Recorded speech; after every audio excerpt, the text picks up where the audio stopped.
Someone else really got extra snowballs. salty episode of the Patron Hangout this month. Where we spend the next 10 days alone with this guy? without the children. Oh my god. This is where we take an evening and hang out with our patrons, those of us who help support the channel directly, and answer their questions, whether they be weird, game-related, not game-related. And you get to see some of the messiest parts of our house as I will try to body block that hallway. And then expose the toy mess. All right, so we're going to go with the wagon instead. Anyway, if you are interested in becoming part of the Patron program, check us out at patreon.com/marriedwithclix and see how you can get in on that from the ground floor. We've recently done a little bit of an overhaul, added a couple new patron goals, one of which is a live stream patron game with me. And that's at the $35 level. I actually just added that the other night. News to me. Well, yeah, I did it last night, and then you came home, and I fell asleep. So that was how the whole conversation. It's a game with me. Relax. It's okay. We have 2 of those available right now. Should demand get higher, we'll see how that goes. We've also modified our goals, and right now we're looking to try to add Casual Night as a show. Kind of contrary to the Meta Lab to a certain degree. Instead of talking strictly about the competitive game, we're going to take an episode, go live, and talk a little casually. Because there's all kinds of podcasts about Magic Gathering casual mode. Why not have one for our game's casual mode? So that'll be all things over 300, not in the realm of the 300-point game. And I think that should be a ton of fun. And I'll probably find some hosts for that if I don't like the Meta Lab guys for it. There's a couple of them I don't like for it. Their names will not be mentioned. And I will not answer questions in pertaining to that, so don't bother. And because we had to start this a little early, because myself and Amber are on a plane at 8 o'clock in the morning towards New Orleans, and hopefully weather does pertain and the hurricane does continue on the track that it's going, which is away from New Orleans, thank goodness. And all kinds of big thumbs up to all those people who made it through. Ryan Morgan we've been giving us updates. It's good to see that he's okay, and he's just got a little fence work to do for his mother. Anyway, with that, let's open up the floor to our patrons. We've been joined this week by Mike, our longest-running patron. All 100% of the 14 months we've been in the patron program. Hi, guys. I'm glad I can make it and help support the channel. All right, fire away, sir. Alrighty, so let's talk turtles. Now, of course, this is also help promote the channel. If you are watching this on delay or replay, just stop right now, go back and watch them unbox all the turtles.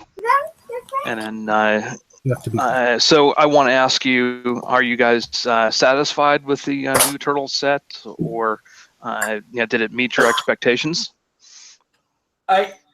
For me, it met expectations. I didn't have particularly high expectations going to the second one because I felt like they went big with the first set, and there was a lot of really good stuff. And, I mean, both game good and interesting figure good. But they still also have a lot of growing room to do, having just recently started watching the 2003 animated series today, which is a little harder to watch right now because I've just recently got into completed what's been released so far of the 2012 series, so it's not as good. But that animated series has 7 seasons of content with which to make things. I've also started reading the 2011 comic, and that has actually been quite a different thing. Seeing those 2011 turtles in there is cool, and there's a couple. I can't remember what line it was, but I got to check the Raphael when it comes out and read the powers, because there's wording in there somewhere that made me laugh my head off, and I was at work reading this. I probably shouldn't have been. Overall, though, the figures we've seen so far are really cool. I'm looking forward to getting my hands on all of them. We've got a really decent head start. Thank you, Whiskets, for that. As you saw from our unboxing, with the exception of the Fugitoid, we've got all the commons and uncommons. We knew about Fugitoid because they previewed it. Rares, there's a little bit of work to do, and super rares and chases, there's tons of work to do. But the collation is the exact same as the first set, so it's something we were ready for to a certain degree. I like the idea of a completely new set of chases now that we found out what those are, because it's not like they did in the first set where they took the first common 4 and said, let's repaint them. Now, this time they're actually like 4 different turtles altogether. Green X is like a giant Raphael. Should be pretty easy to cherry pick in comparison to Slash because he looks a little bigger than Slash. Bloboid, Graviton, and Shelectro, all very different and going to function differently from the turtles. So that's a new door. I feel like they opened pretty decently. What do you think of the set so far, Amber? I'm very happy that Krang Subprime was in it. Like, stupidly happy that I don't even care how unplayable the character is. I just love the sculpt. It's not unplayable. It's just it's got the word Krang in it, and then something else has the word Krang in it that's 10 points more, but 1,000 times more aggressive. I think that head ability is going to catch people off guard if you time it correctly. If you wait till the mid dial to use it, where you have the running shot, the tentacle dial thing with the not tentacle dial, but tentacle power that gives you force blast, running shot, and plasticity, and then you take a shot while you're in there, and that's when you pop the head off. I think that's a pretty amazing click area of the dial in which to use that. And it's just one of those things. Don't use it right off the bat. Take those first couple of hits. You have Invincible. Live. Then pop the Irma head off, and make every attempt at making your Gilbert Godfrey impressions known, because I'm actually kind of curious as to how common the uncommon Irma is going to be, because I can see a fair amount of people dissecting her to make the autonomous head. Planning it. Yeah.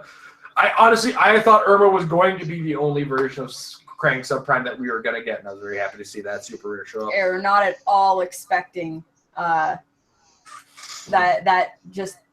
was beautiful. Especially being like the first people to get the turtles, and all of those reactions. It's been a very long time since we've been able to do an unboxing with like very little information going in. Usually the set's been spoiled by the time we get it, because we usually have to get it from our own pocket, from our local store, by the time it releases, which means that you guys or everybody else, our fans and everybody, you guys see that video on Thursday.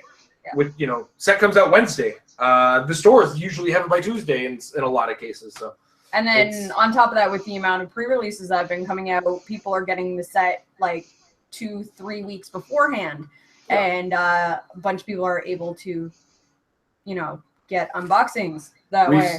We've seen unboxings performed with product purchase at the pre-release events because they had low turnouts of pre-releases, and the store sold it to them.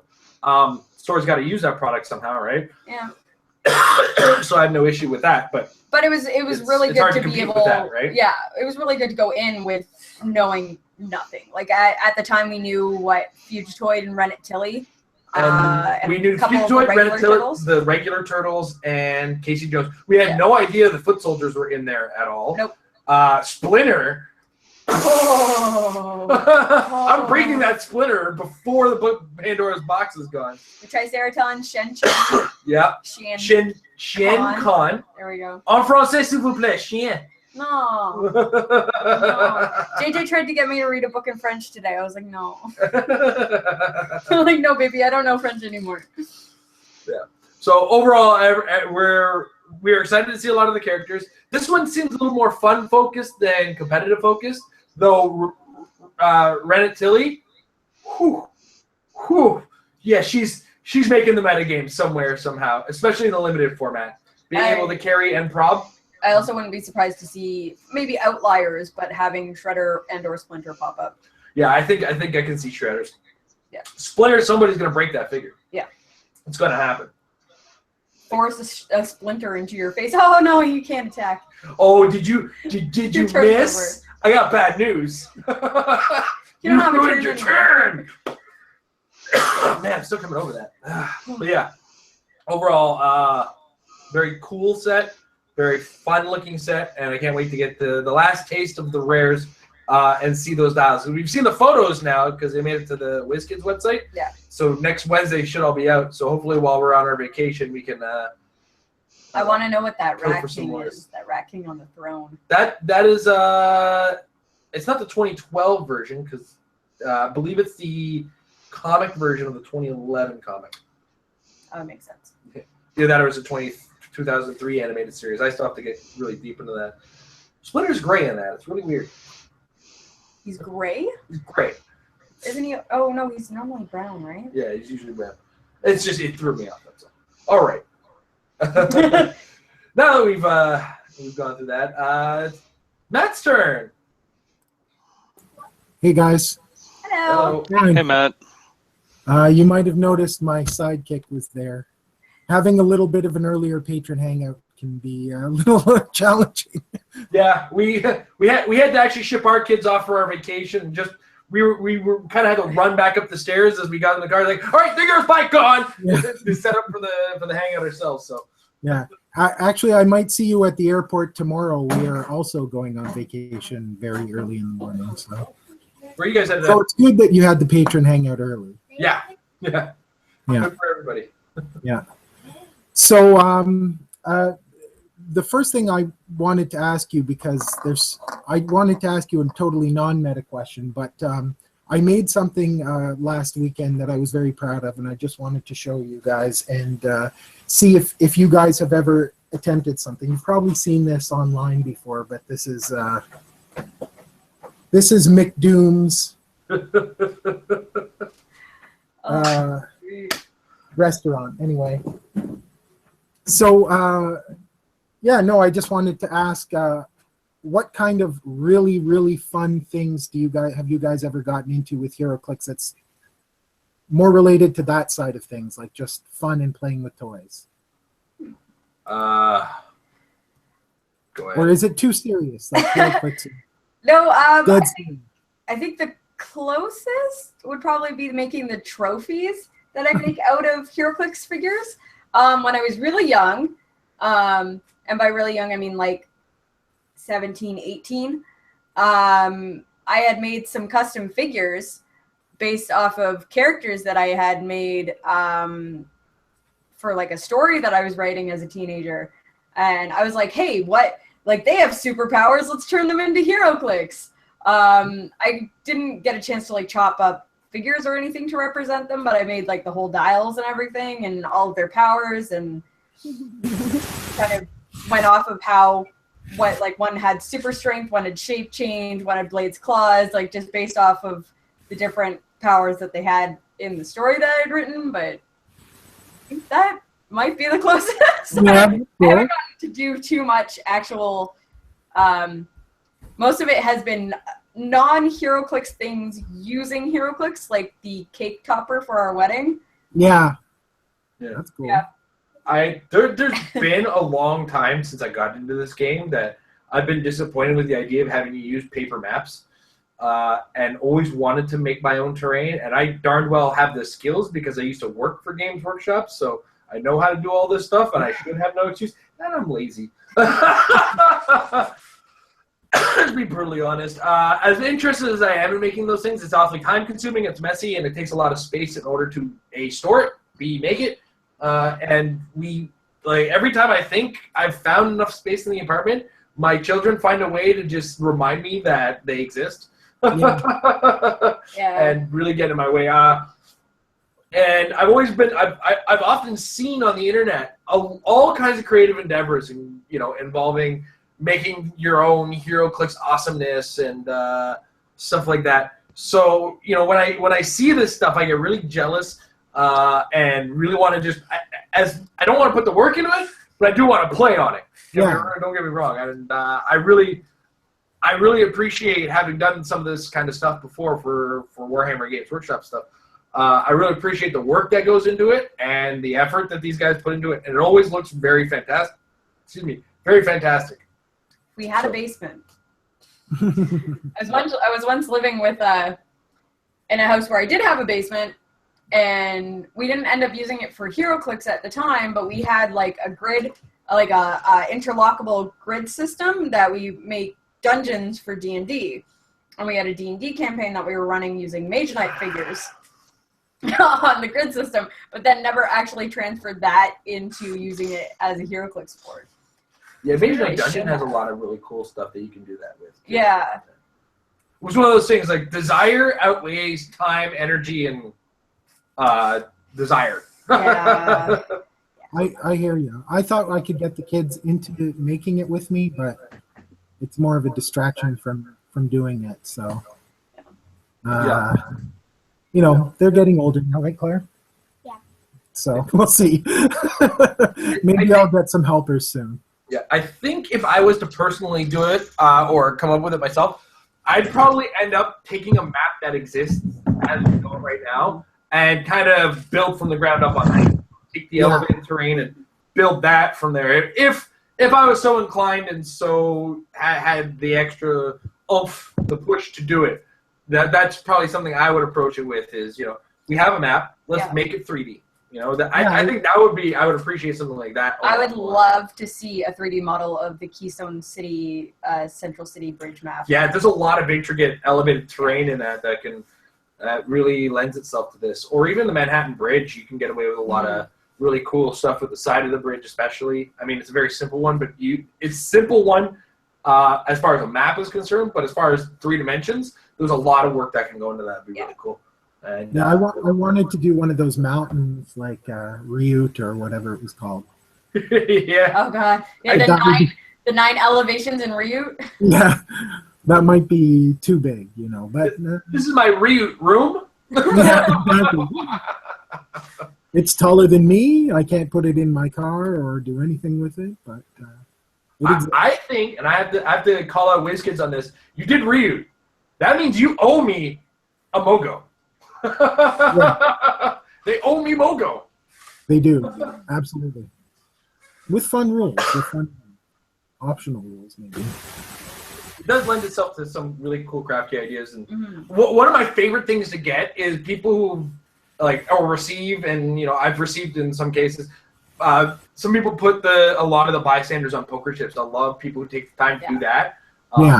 Gotta extract that information from the card, you know, get it into the computer, and then print it onto the sticker to put on top of the poker chip. It's just so many levels of work that I don't have the technology handy in order to do. I mean, I have a computer, and it could probably do it. We just don't have the printer or the stickers or anything like that to do it, or the poker chips and everything like that. So I often find myself either purchasing or receiving as gifts, stuff like that. And I really do appreciate stuff like that. Because, you know, it's at 50-50 level where WizKids doesn't always provide us the bystander tokens, but then that gives the community a chance to blow me away. Yeah. I wish I had some kind of toy to represent the drop bears, the homicide crabs, and the what are they called? Rockabilly Modocs. Because spoiler alert, if you're going to be in Atlanta, I'm using Devil Dinosaur. Yeah. Oh, no way. Me and half the field, I think, are using Devil Dinosaurs. Yeah. For sure. Yeah. Cool. Well, thanks. No problem. Hey, Thomas made his way in. How's it going, Thomas? Pretty good. I actually don't have a lot of questions for tonight, mostly just because, as I mentioned on the last thing, I'm getting back into HeroClix. So I'm mostly just going to listen tonight, but I'll chip in if I have a question. So just ask me if I have one when that gets done. Okay, and if you come up with something, just throw it in the chat, and we have it open here, so it'll catch our attention. Got it. All right. So we come back around to Mike. Alrighty, so next one is actually leads in pretty good from what you were saying before about the POGs and different bystander tokens and stuff like that. I seem to think that they're like characters that are using these more and more and more like that. Do you think it's here to stay? Do you think, or is it just they're creating characters like that just need them like that, and once they're done, they'll phase them back out or whatever? This has been a slow escalation to reality, I think. For a while, we've had characters that say, I'm going to create a POG, or characters that say, I'm going to put a specific character on the board. So I think this goes as far back as either, it would be GSX with multiple man, because then he had multiple man bring multiple men on the board. But that was very specific, and you ended up having to collect a bunch of multiple men to make that work. And then we saw the next level of it with the Astral Doctor Strange, where you could use one or two of the Astral Doctor Stranges with the rare Doctor Strange from Galactic Guardians. That was a set that he came out with. So use him, bring out an Astro Doctor Strange, and then you'd probably bring out a second one. So you need maybe 2. And then people got greedy and made like 13, and then people realized the Astro Doctor Strange was really good as a 13-point mystical character, and things got out of hand. But that's okay, because that was still a character usable in the game. But then we got to the level of Alyosha Kraven or Phantom X. I believe Alyosha came first, right? Yes. Wait, no. They came around close at the same time. Because Wolverine and the X-Men came after ASM. Yeah. Right? So we had things like Alyosha Kraven, who came out with Gleedock and the Lion.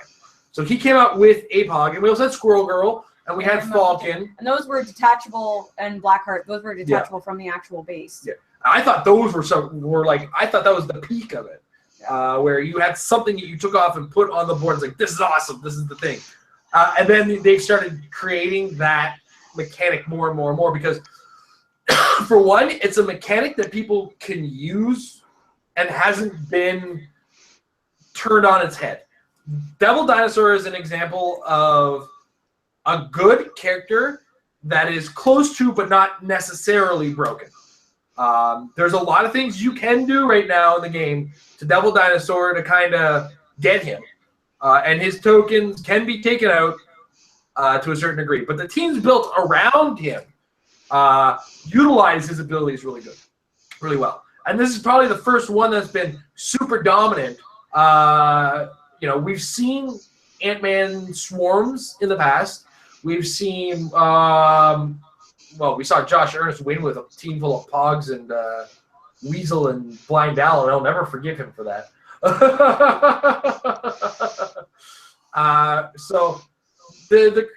I've called this Figure Factory for a while, where you end up with more figures on the board than you started with in some cases, and I don't think it's going anywhere because it's not a mechanic that's hyper broken. It's just it can be strong in the right situations. Devil Dinosaur is one of those situations where it's been made very, very strong, very potent in a certain number of things, and that does draw a lot of attention to it. But this is like the first character where it's been like, he does what? He makes how many? They do what? So, apologize for that. I don't know why I have an 8 p.m. alarm on my phone. We took a nap last Friday. That's right. It was because we took a nap last Friday. But yeah, so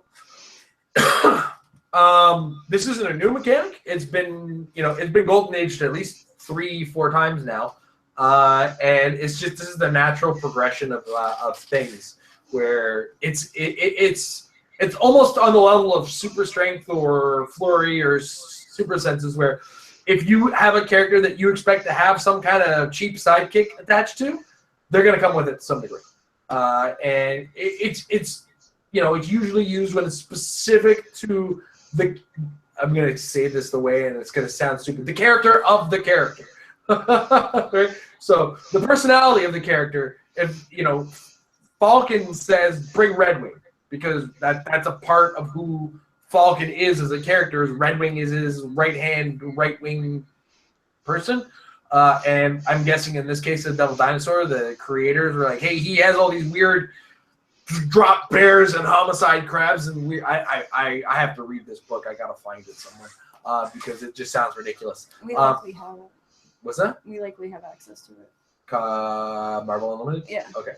So it's gonna take a little bit of research for me, but this is also a case of a champ figure, and they've read enough books on the character and said we wanted this mechanic to go with this character. So I guess where I'm going with this is this is one of the rare instances where gimmick has started a long time ago and actually made it past a certain number of sets before they went and said, all right, we're done with this mechanic. It's also an excuse to keep the bystander token rules in the rule book, I guess. You want to build on that, Amber? Because I talked a lot. I think it's definitely, like Jason said, it's something that's just going to be part of the game. It's part of the game now. My only real issues with it is that, like, there was a time where you could crack open a booster and you got a bystander in it. It was the age of the battlefield conditions and feats, and like it was just a regular insert in the in boosters was that, hey, here's an extra thing. And then we saw certain characters like White Rabbit, Rick James. Rick Jones! Rick Jones. Rick James is the singer. Rick James. No, now he's just Rick James. Rick James! And Nightwing, where they actually had the physical pod come with the character. I would like to see that continue on a bigger scale.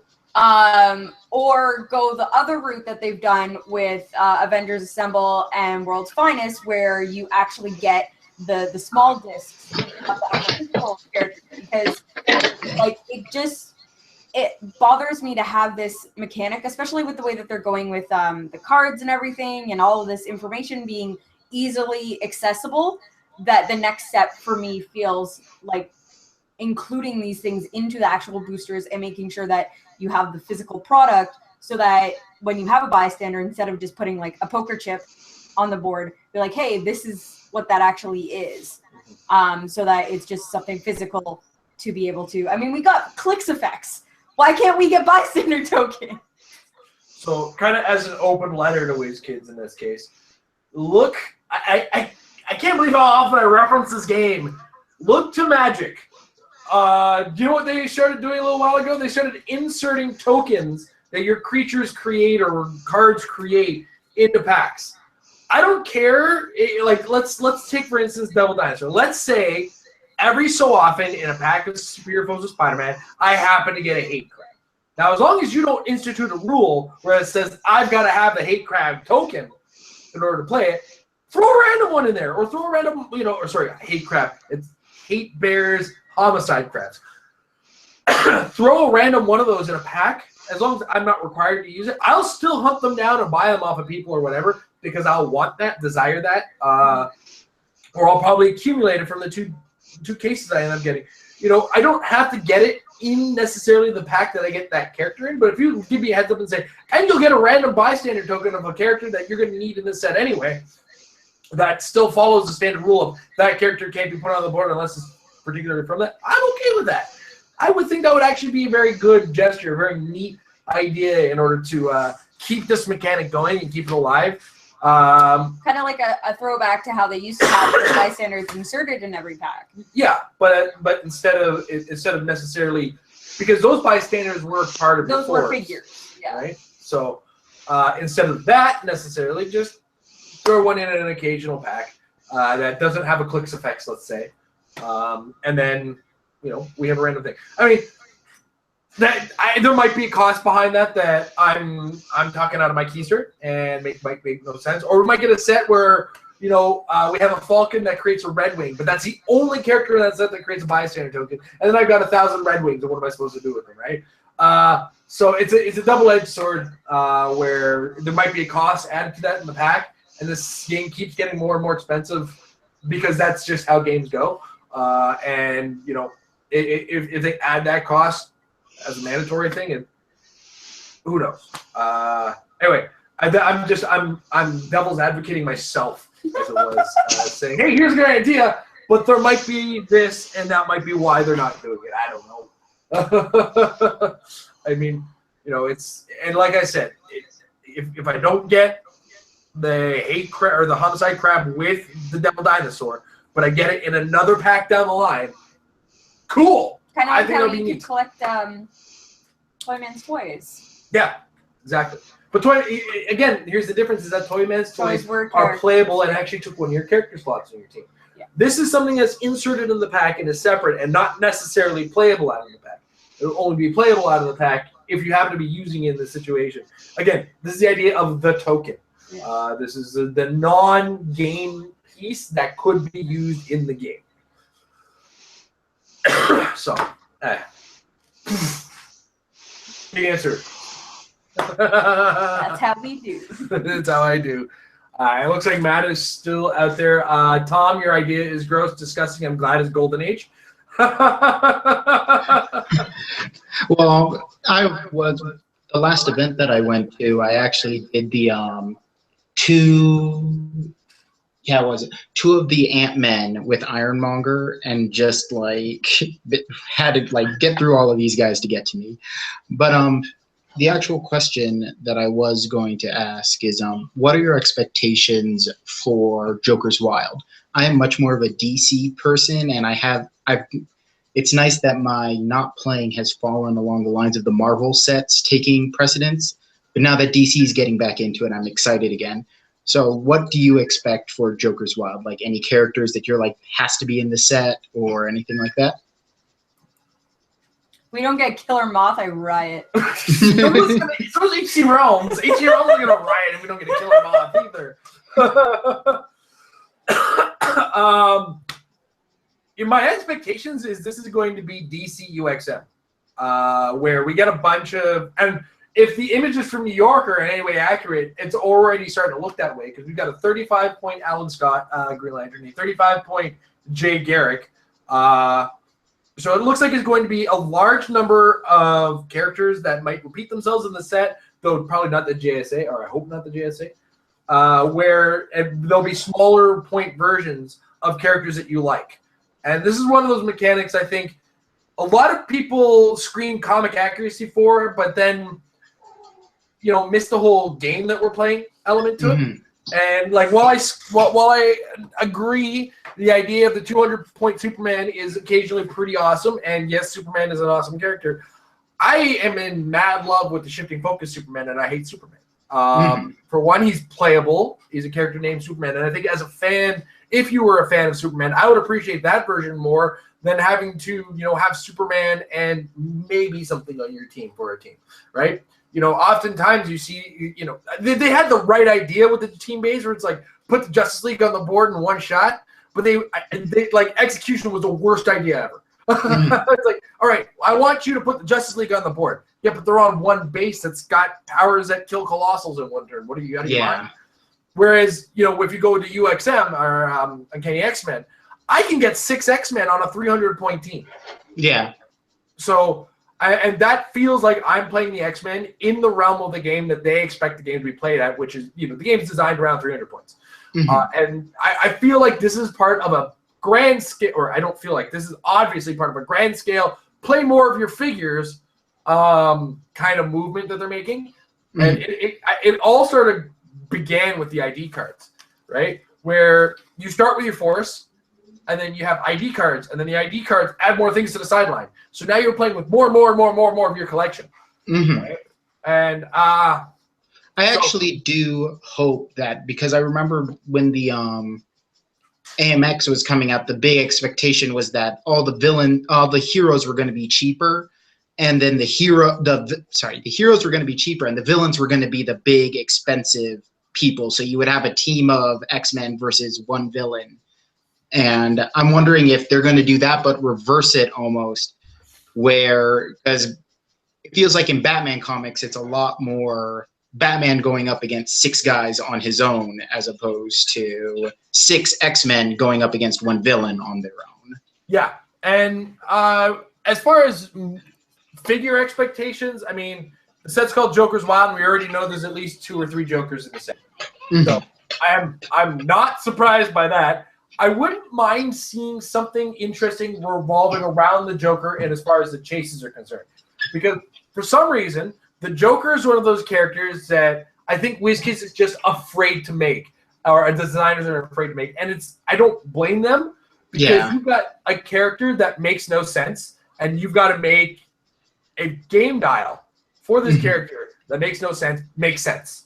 What was it? The I think it was the Arkham Origins Joker had like different abilities on every single click, and it was like, oh, this turn he suddenly got poison, plasticity, and then on the next click he has charge, blades, claws, fangs, and like I go as far back as Icons way back in the day. That was like, I think what they thought was the expectation of the Joker, because one click it's 9 attack, 19 defense, 7 movement with 2 damage, and then the next attack it's 11 attack with 14 defense and charge, and another super strength for some reason. It's like, what is going on here? It, like the one you're just describing, every click was different, and you're just looking at like, what are you doing to me? Do you think I think a shifting focus Joker would actually fit in very well and would be very accurate for him. Absolutely agree. Unfortunately, with the Jokers that we've seen, it's not evidence that we're going to get anything to that degree. Yeah. And I think Joker, if anybody, best lends himself to the idea of a shifting focus character. He's absolutely out there, and you can really get away with a lot of creativity as far as that's concerned. You could probably make 2 per rarity slot if you really, really, really wanted to commit to it. And I mean, or just do it over 2 sets like they did with Beast Boy for a while, where I think there was like 6 or 7 sets. With yeah, Beast something Boy like that. And it wasn't that many sets. It was like 3 sets. I think it was 75th anniversary, Batman, and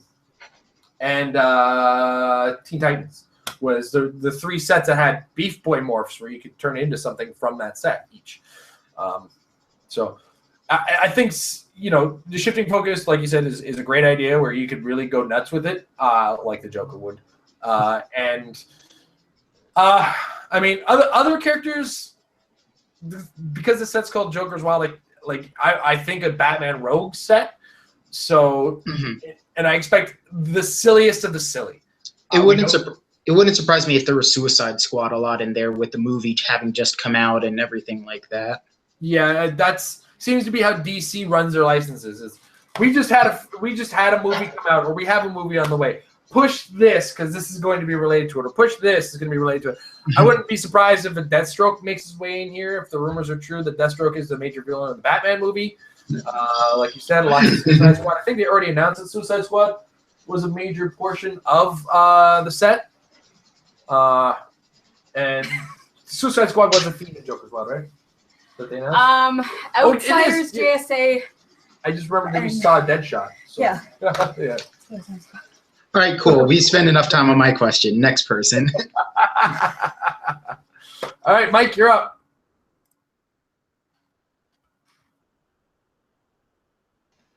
Okay,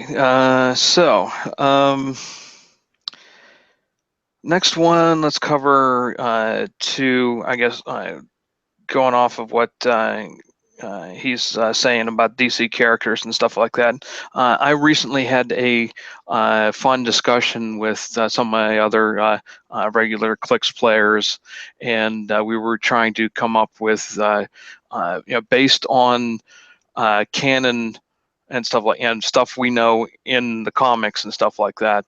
I guess you can call this a non-HeroClix question type of thing, but just for fun, I wrote down a couple of DC names. Where do you think these characters would fall in line? Would they be pro-registration or anti-registration if they were in the Marvel Universe? Okay, so starting up with Superman, would you think he would be more anti or pro-registration? Anti. Oh, you know what? Hold on. No, I think if they were all right. Let's work it out here. Superman, Super Boy Scout, works with the government, wants to oppress everybody, but then has to give up the Clark Kent identity. So he's double whammy. But I think he'd pull a Peter Parker and be like, "I'm the first one. Let's go. I'm Clark Kent." But he's Superman. What's anybody going to do about it? And if injustice is anything to go by, we know what happens if you hurt Lois. So don't. I don't think the DC universe has read Injustice. So. Yeah, no, I think he's actually I didn't get to read the whole thing. He actually recently lost. Within the New 52, lost his secret identity. People found out that Clark Kent was Superman, and he went on the road and was just like, "Fuck it, Clark Kent doesn't exist anymore." So I feel like that was more of a forced thing rather than his choice. So I feel like if it came down to it, like Jason was saying, doing more of like a Peter Parker thing, being like, okay, well, I want to abide by the laws of this planet. I will follow your rules, but as long as my family is safe. Okay, how about Batman? Anti. Yeah, without a shadow of a doubt, he'd be anti-registration. Anti. Alrighty. Yeah. Yeah. All right. Harley and the Joker. Unregistered. They're villains. Actually, no. Yeah. Harley Quinn's a superhero now, but she'd be anti-registration. But then, they had the Thunderbolts and stuff like that kind of join in later to the Civil War story. They had a little, villains. Could you trust putting the Joker in the Suicide? The Suicide Squad is the DC Thunderbolts. Or sorry, Thunderbolts is the DC or this is the Marvel Suicide Squad. Let's in order of operations when things occurred. But yeah, I mean, and also which Joker? Because apparently there's about 4 or 5 of them. I personally feel that Joker would play both sides because he could, and Harley just wouldn't want to be involved.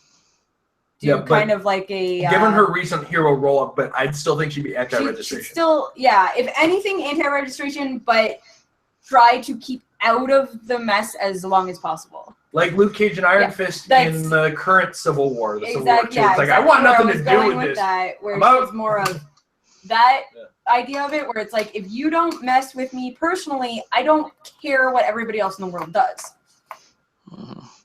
And how about Wonder Woman? Would you think, where would Wonder Woman fall into? Pro or anti?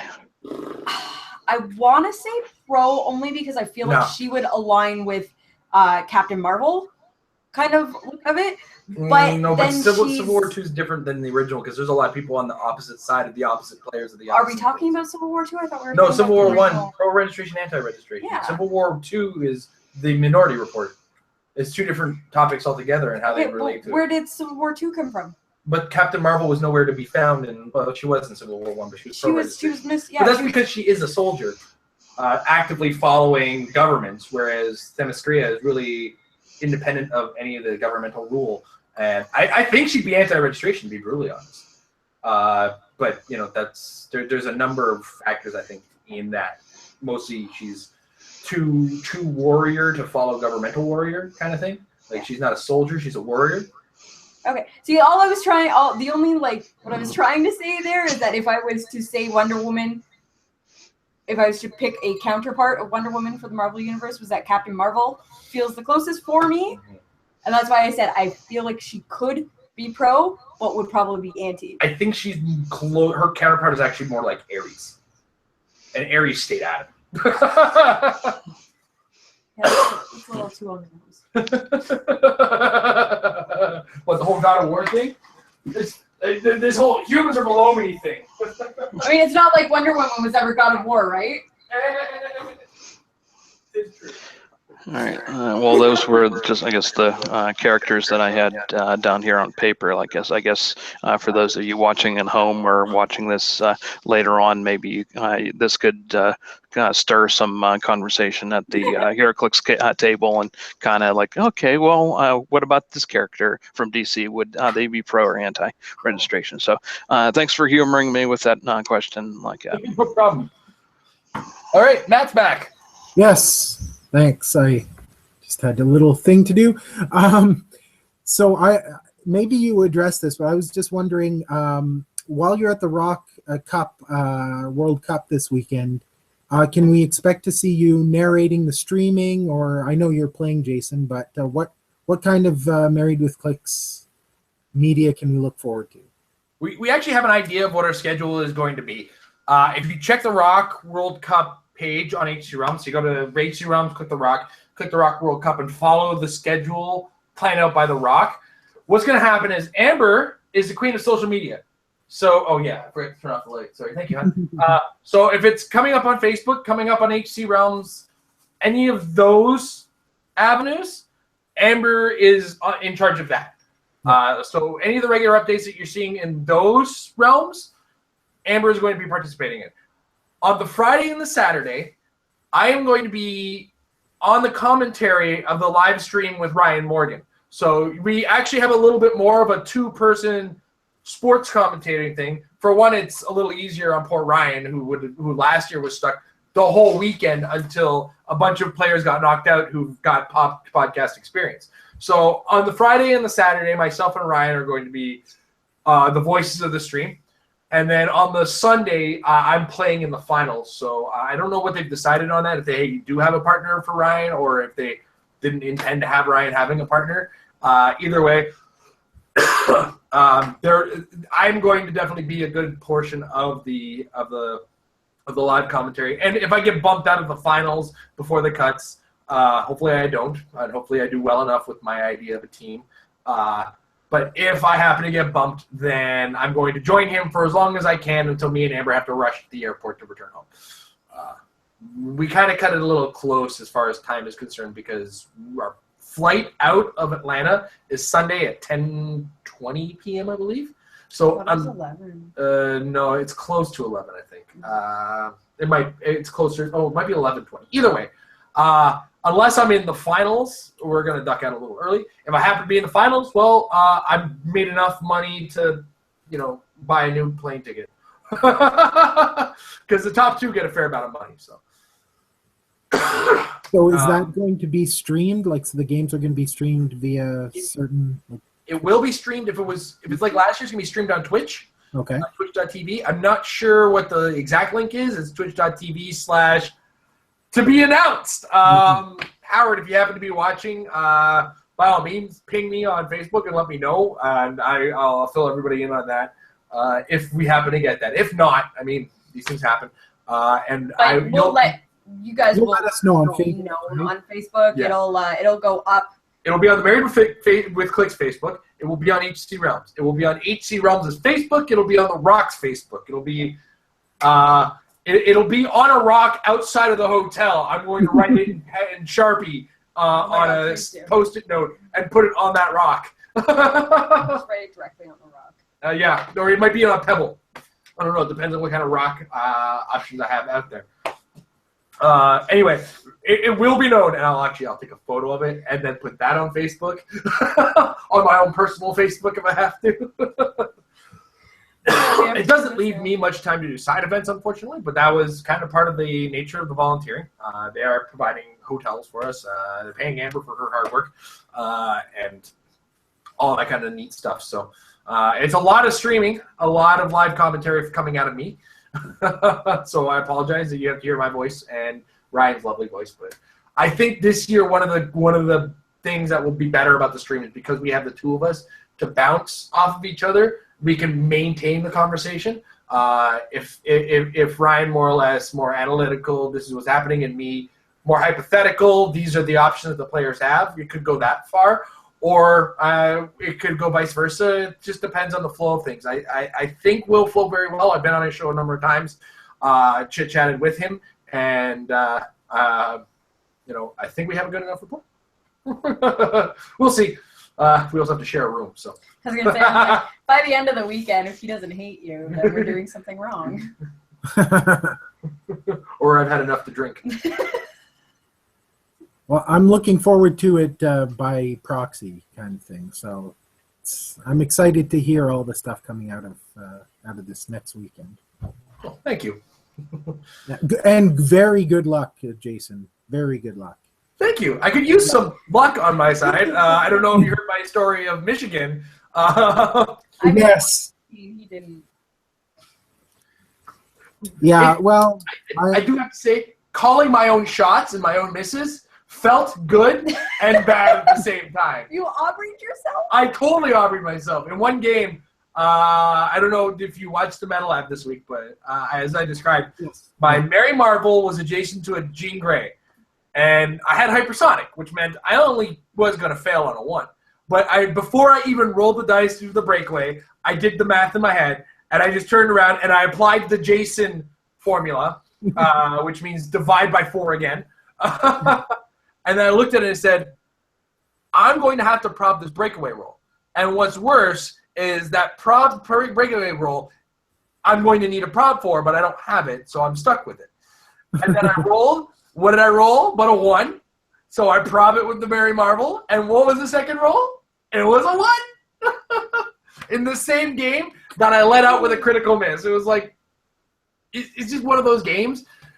And people are like, oh, you got to throw out those dice. I'm like, no. I've now worn out the bad rolls on those dice. I've got good stuff coming. So, yeah, I plan on using those dice on next Sunday. For sure. I gave away my rock dice that I got at the Canada Cup because they were not doing me any favors, and they've made my buddy unstoppable, an unstoppable rolling force of 11s and 12s all day long. I don't know if you saw, but I threw mine out after that final. Yeah, I did. I saw that. I threw mine out. I was having none. And what's worse is because Amber was judging and there was some extra dice left over, I've still got a lot of those gray rock dice just staring me in the face on my bed end table right now. And I'm trying to make peace with them. It's like, don't do it to me at Rock Cup. Don't do it to me at Rock Cup, please. Just not there. That's for money. Please no. But, you know, we'll see how it goes. Either way, I plan on having a ton of fun. And I hope to be loud, boisterous, and if any indication from the messages we're getting on our Facebook, I'm going to be very drunk the entire weekend. Not an American beer. Be buying me drinks. Not an American beer, sorry. They're buying us you drinks by proxy. I'm just talking through the Facebook channel, you see. So they're buying Mary with Clix drinks. Oh, I see how it is. Well, times it by 2 with your Canadian drinking tolerance level. Well, that's the thing. It's like they said they're going to buy me drinks. Like, are you buying just a couple drinks your size? Or are you planning on getting me a certain amount of blood alcohol content? Because as a Canadian, I should warn you that you're going to need your visa. Get your visa, get your MasterCard, get your Discover, get your American Express. This is going to take a minute. Well, I hate to throw the gauntlet on your behalf, but yeah, we just use that as antifreeze up here. Oh, boy. All right. Next up, Thomas, did you have another question, or you do? Well, not so much. It is a question. So, big spoiler alert. So, if you don't like DC Comics spoilers, shut your ears. So, DC Comics Rebirth just came out recently, and it was revealed that the person behind the reboot this time around is a very old face from DC Comics history. I don't know if you can even see that really. Dr. Manhattan? Dr. Manhattan.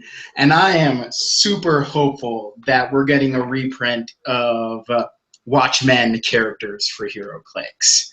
As compared to the really old box set that's like 10 years old or something like that at this point. Would you guys want Watchmen reboot for HeroClix? I do. For what I missed the last one. Because I wasn't.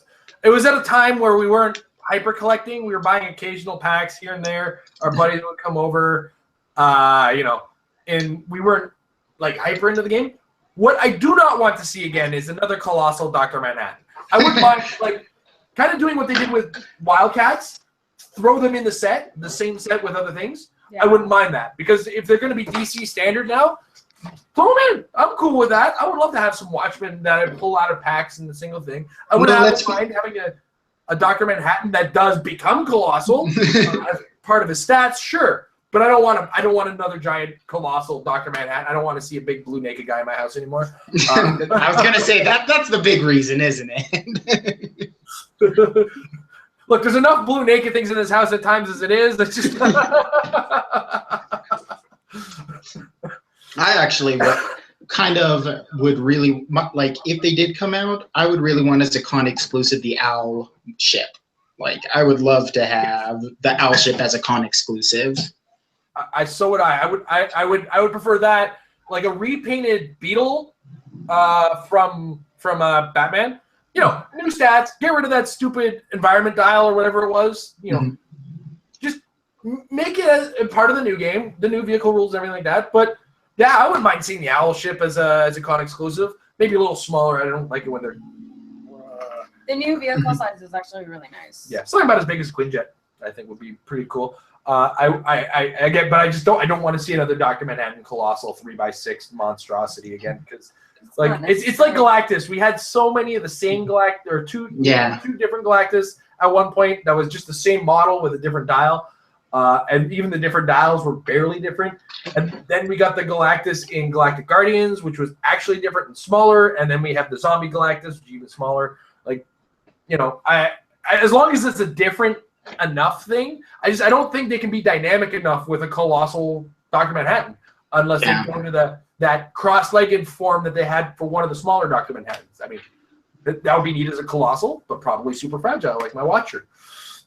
Now, the Watchmen. This is my last question on the topic. The Watchmen of old, their team ability is really good, which is the combat values of characters using the Watchmen team ability can't be modified by opposing characters. Yep. Is that something that too good, not good enough if they reprinted it today, or would they need a new team ability, or just keep that one? I think it's perfect. Might as well just keep it. Yeah. It actually, I don't have my phone to pull it up. I'm pretty sure that is actually still listed on their list of DC team abilities. Yeah. It, unlike say the KC team ability, which was KC Hyper Time, and then they split it to be Hyper Time as a separate ability from KC. That needed an update. It could use as its own thing where they took the two separate symbols, made them two separate things. Whereas Watchmen, like we only have the like dozen or so figures that had that team ability.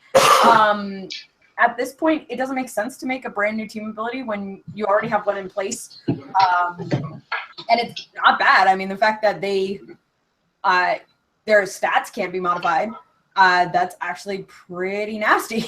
Can I just make an observation that you mentioned that they've modified the KC team ability, and we're talking about the idea of possibly changing the Watchmen one? Why isn't Justice League still that piece of crap that it was from the first set? Why isn't Justice League not been changed? Oh, you got me on this again. What was the one that did change? Because Masters of Evil. It was Masters of Evil in Marvel was the exact same as Injustice League is still. Yeah. Injustice League, I think, also makes sense as what Masters of Evil is now. I don't know why that hasn't been changed, and it's the one thing that kind of makes me go, oh, because Kingdom Come is, as far as I'm concerned, one of the 3 newest team abilities. It came out about the same time as Outsiders, as far as team abilities are concerned, and it hasn't seen a change and desperately needs one. Yeah.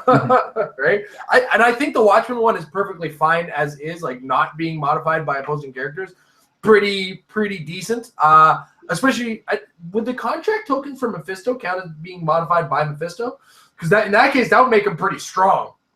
Yeah. If it's, you're using your opponent's Mephisto contract tokens. Yeah, I think that should count as a game effect coming from Mephisto. That would make, like, if they made the Watchmen playable as figures, that would make Mephisto disappear. It's like, nope, not doing it anymore. Why, Dr. Manhattan? We're from another universe. You have no effect on us. I feel like my only request about a Watchmen, like introducing Watchmen back in, is to make a Silk Spectre sculpt that just doesn't break. I have not seen a single Silk Spectre where her foot is still attached to the rock or step or whatever it was that she was sitting on, because they made her ankle so freaking small. So I think to sum it all up, yeah, bring on the Watchmen, bring them back, throw them in the set. Don't do that gift set thing again. Those aren't good. I found that overpriced, especially when you consider the figures in it weren't that great. It was a great holder for about 5.5 minutes. But, I say, since they're part of the DCU, make them in a DCU set. Obviously, we're not going to get in Joker's Wild because we usually see a year delay. So I think it'll be a 2018 set that if we see Watchmen in a set. Or it'll be Q4. Yeah, or a Q4 2017. Yeah. All right. We don't know the whole year yet. No. What we do know is that there's going to be, was it X-Force and Deadpool? Did you see that Deadpool sculpt with him in his pajamas? Yes. With the bunny slippers and the bathrobe, I was all over that figure, and I can't wait to see what it does. I don't even care what it does. I can almost guarantee that Deadpool is going to be one of the first shifting focus characters. They got to do him as a shifting focus character. Right? Especially with him in his bathroom. Trust me, I felt the same way about Running with a Bomb Batman, so I don't care what it does, I'm getting it. Yeah. Running with a Bomb Batman is actually pretty good. I've seen some neat tricks pulled with it, including calling him in strictly as a source of barrier with, like, a frogman. It's 35 points, right? Yeah. All right, I am all set. Go on. All right. Back around to Mike. Alrighty, so do you have HC Realms loaded up on your tabs or not? Or Not. We can open it. We're not on my computer with yeah, tabs. that was your cue. Monitors. Like it. So I was wondering a couple of days ago. I was thinking about maybe building a team with Iron Man, but I didn't necessarily wanted to use the 80-point Civil War Iron Man. So my question is, what is the best Iron Man to use? That's not necessarily the one that just came out with Civil War. In your opinion, the Fast Forces one from the original Avengers Fast Forces is really strong. I know me and Tom used him as a call-in on the Mary Marvel team. But if you look at him, he's got, ignoring the trait, because unless you're using a team full of all those guys, he's got that charge and running shot on his movement power, and he flies. And he's got the special attack power, which gives him Psychic Blast and ignores hindering, ignores blocking, and breaks through it when he makes a shot through it. And ignore hindering, I think, right? Yeah, it ignores hindering terrain. So that's a lot of map that he ignores on that shot. I think he's very unassuming and very, very awesome. Yeah. Also a callback to the Invincible Iron Man 001 Iron Man, who could ignore hindering and blocking, and could see a stealth figure on the other side of a board and destroyed any hopes I had of winning AVX. Because everybody played that Iron Man. Yeah, because they played him at 150. That one was playable at 150 or 300, right? So yeah, I went immediately modern age, but yeah, an Invincible Iron Man figure number 001. Oh boy. That Iron Man. What a jerk. What other ones are actually pretty good? Like, as far as straight up just good. Oh, Avengers Assemble ones, like, if you're willing to spend the points, yeah, he's mostly dial. He's not that good. You know what? I think the Civil War one, the movie one, was very unassuming. I think it was one of those ones that caught you off guard. I wouldn't pay for the plasticity, but 95 points with leadership, and that can place an action token on an opposing character. Yeah, that's pretty good. And that's the main set one. You have the starter set one, also 95 points. I just did the wrong thing, didn't I? Sorry. The main set one is 125 points. Running shot, energy explosion, 7 range, impervious, and then he's got leadership, and then you can choose an opposing character, modify the attack and defense value of that character by -1 to your next turn. So I think those, as far as modern is concerned, the two I just mentioned, probably the best. The one Amber just talked about is one of the primo best Iron Man ever created. And the one from the Fast Forces is good, but doesn't stand out as much as that one. Okay. Thank you. Let it go. No! Let it go. AVX is over, Amber. It's long over. It's golden age. Sucked. All right. Matthew. Hi. This is a very specific rules question that's been bothering me. I've been meaning to just email you and ask you, so I'll just get it out of the way. Nick Fury's power where he can tell you that you can't use a certain power. Can he use that like in anticipation of a power, like in anticipation of a stop click that's not showing on the character's dial at the moment, or no?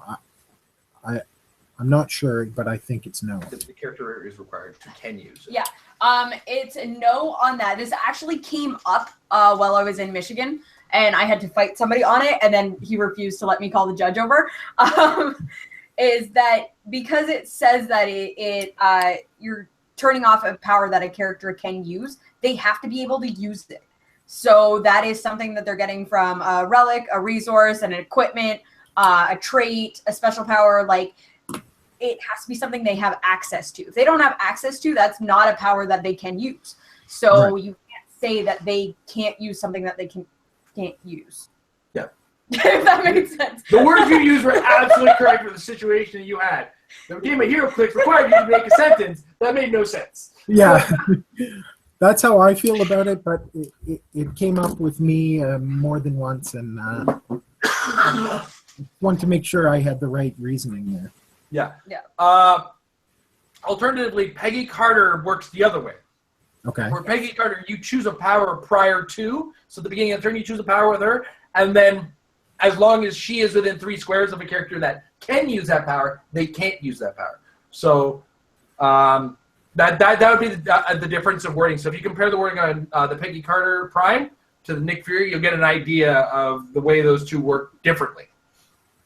Right. Like if essentially I'm just thinking of a strategy to defeat someone who has a stop click. It's maybe Peggy Carter could do it, but if the stop click's not showing. The problem with Peggy Carter, though, is that she only lets you pick standard powers. If you're trying to stop a stop click, God, these words are about to leave my mouth. Blue Devil.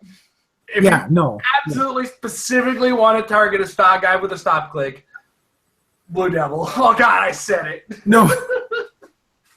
No, it's okay.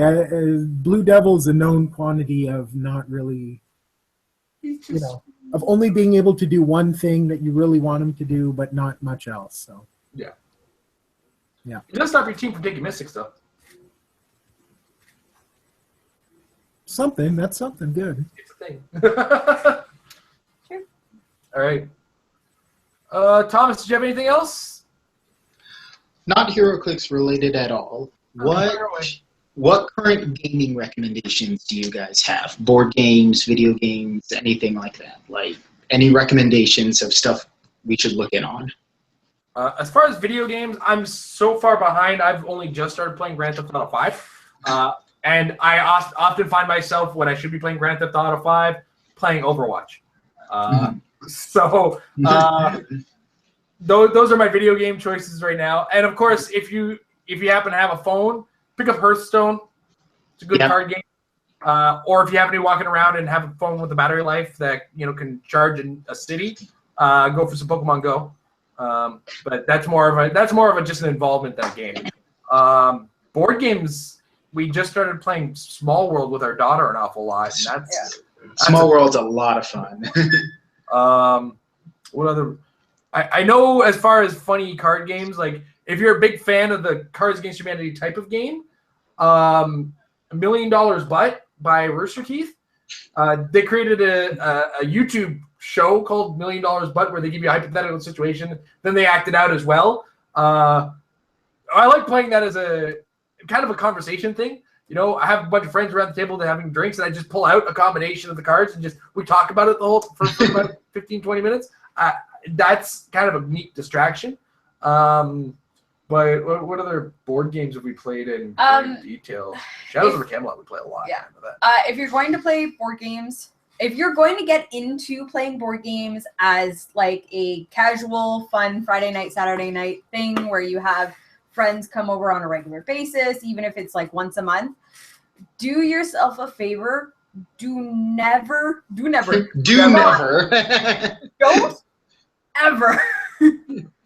play American-styled board games.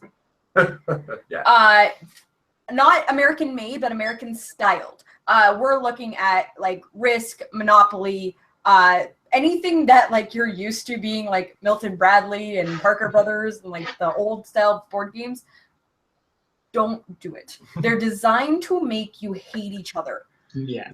They're designed to divorce women from their husbands and they rely break up families far too much on probability of dice. Because basically when it comes down to it, American-style board games, all you're doing are rolling dice. It doesn't matter what situation you're in, all you're doing are rolling dice.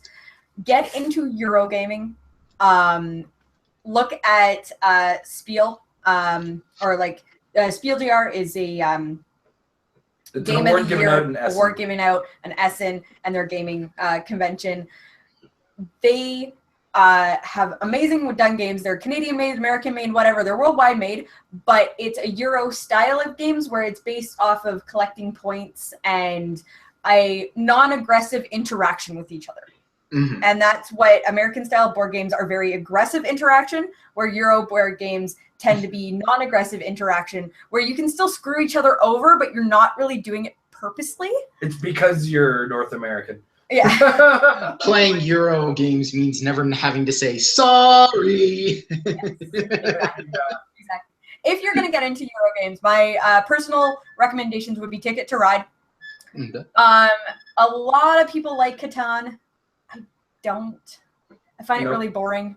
It's a hit or miss. We have it. Yeah. and Yeah. Some people love it. Some people hate it. That's one of those problems with like the North American games. Yeah, There's it so relies much very heavily R&D. on the And then dice you got to rolling. try to trade, and people are just watching you suffer because your dice roll's not coming. It's like, well, all right, nobody's gonna trade me sheep for rock. I'm done. And Small World is a lot of fun. Ticket to Ride is great. There's a whole bunch if you can get your hands on them. We have like a 6 foot, almost 7-8 foot shelf just stacked of board games. Well, the shelf itself, Amber, is 5 feet. No, it's taller than that. Oh, sorry, 5'5". Yeah. Game stack on top of it. Go to our ceiling. We touch ceiling with the shelf, and we've got to reconsider how we store board games. Yeah, my wife and I definitely prefer getting a lot of co-op games. Like we got our big one that we have is the Arkham Horror collections, which are fully co-op, and it's just much more fun that way. Like to end a game night where you don't feel like killing everybody because you just got shafted. So Trail and House on the Hill. Yes. is a really good one like that. Yeah. Where you end up sitting there every time the game plays differently, the house builds differently. Yeah. That's your random element. And there are some interactions with dice, but for the most part, Not enough to feel like. yeah. Yeah. It's one of those things. It's imagine you're making attacks with +3 attack at all times. That's what the dice interaction feels like. Like the dice don't do to you what HeroClix has a nasty habit of doing to you. So, yeah. And also, if you're looking to even learn games and get into games, check out Geek and Sundry's Tabletop. It is a series of videos that Will Wheaton does.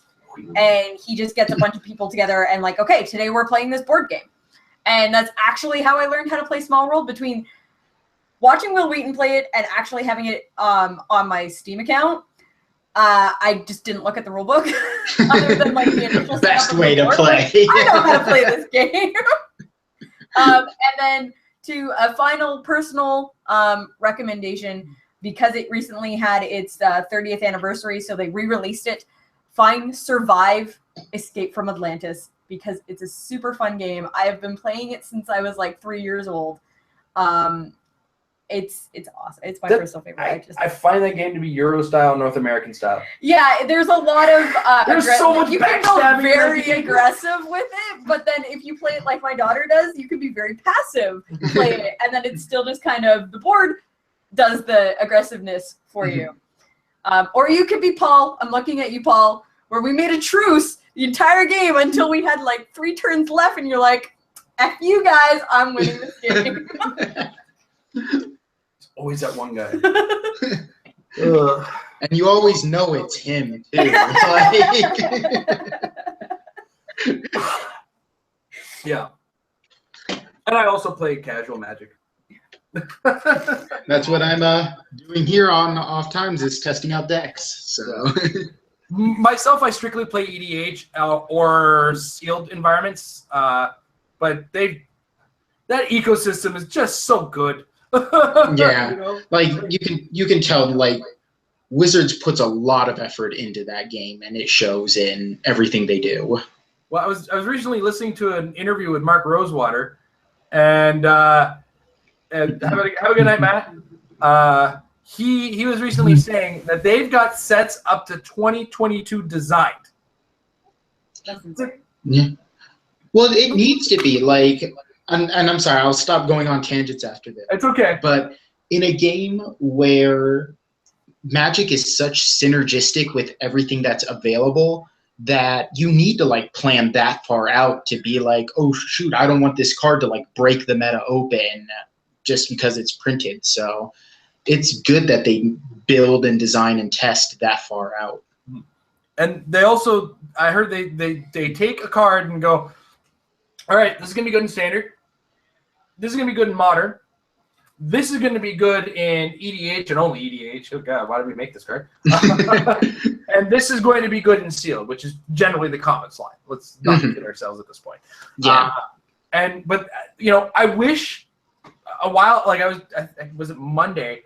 Or, I don't know. Recently, I was having a conversation with somebody where as a HeroClix player, I am jealous of Magic's sealed community because there you can feasibly play nothing but sealed and draft in Magic, and that's it. And you'll never have a problem with the game because there's enough of your skill level involved in it that you can, and you know, because of the cost, everything like that, it's very feasible to have a community that strictly plays sealed Magic. Whereas HeroClix, I envy that so much because I would really love to have an environment where sealed was both A, constantly affordable, and B, you know, realistically, I was able to play sealed on a regular basis. I wouldn't mind them turning around on this draft format and starting to put point limitations on it. Because I remember in the old days, we did do drafts, and you did have to make a 300-point team with your draft team, or with your draft anyway.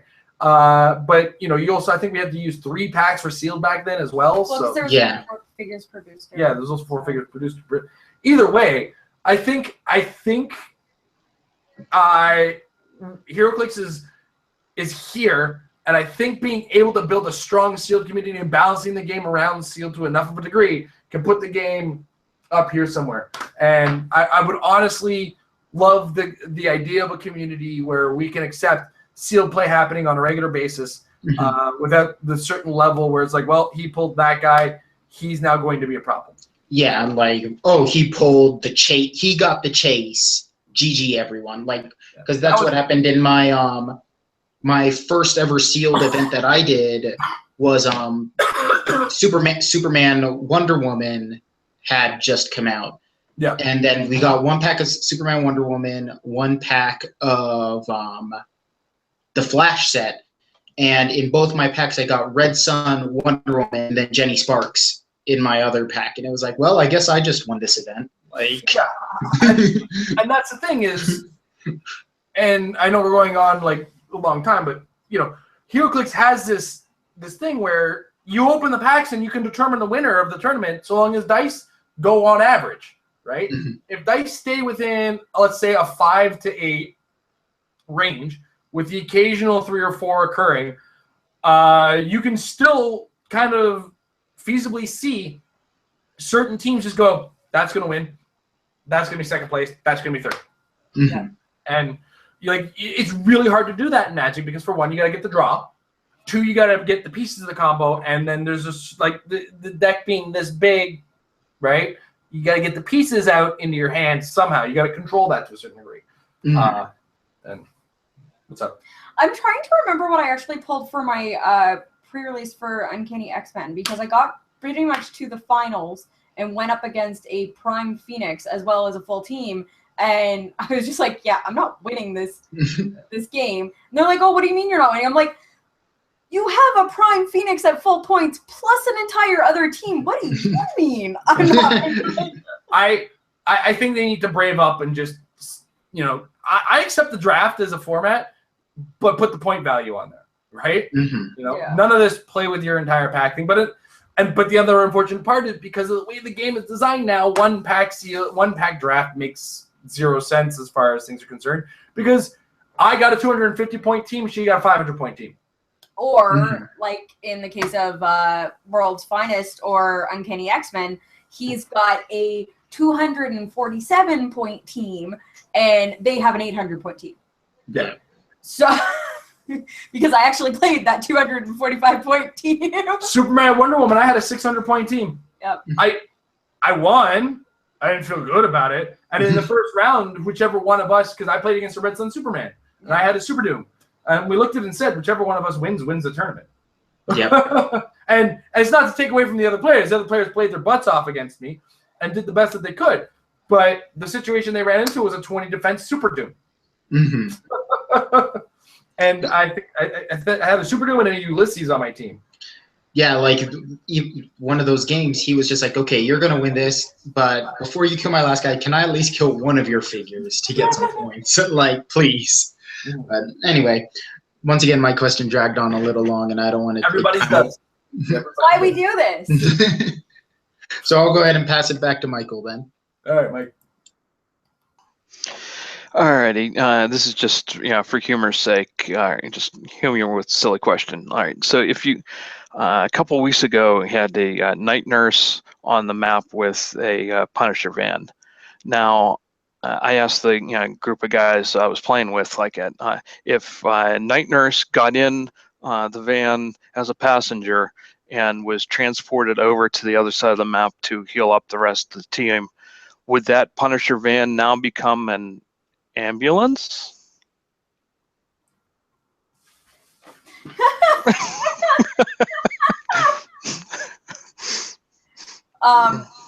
So I apologize. Jason isn't here right now. Oh, okay. Yeah, just silly observation. Like, I wonder. No, see, now all I can think of is Luke Cage.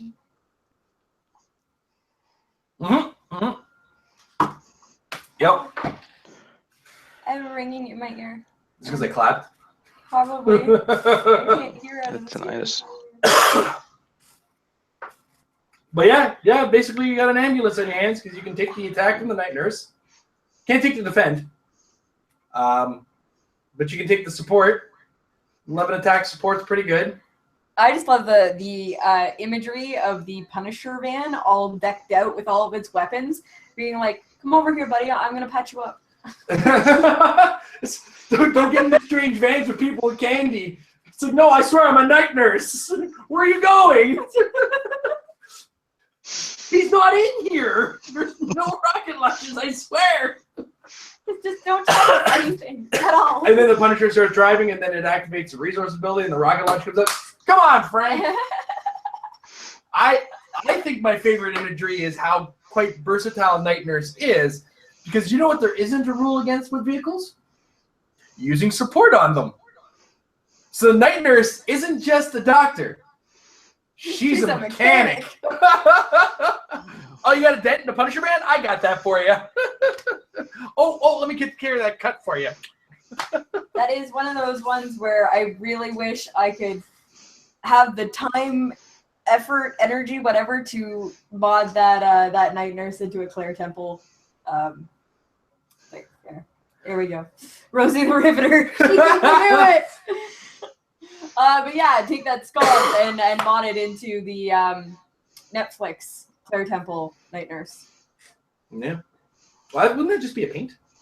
Oh, but if you want to modernize her nurse outfit, yeah. Yeah, because, well, I mean, you know, it's going to feel better once you get the Rachel McAdams one, courtesy of the Doctor Strange movie. True. Right? Because she's apparently the night nurse in that, which is why they don't actually refer to her as the night nurse in this TV series. Yeah. Even though they had a throwaway, spoiler alert, throwaway line in Luke Cage where it's like, hey, night nurse, go take care of that. Yeah. So. But I mean, there's been 3 main night nurses. Yeah. So. Claire Temple is, I believe, the second one. Yes, I think she's the second. So. I looked it up. Because I was like, wait a second. My favorite is, as a Luke Cage fan, how frequently I text like, so wait, the Serpent Society is the enemy? No.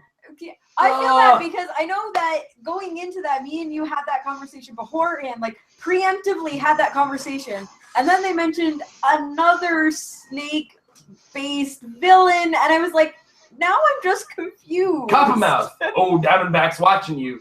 So wait, Serpent Society, get out of my house! I'm so confused. Like, I know we already had this conversation, but then they brought in another snake. And I was just like, yeah, let's go with that, Amber. Shut up.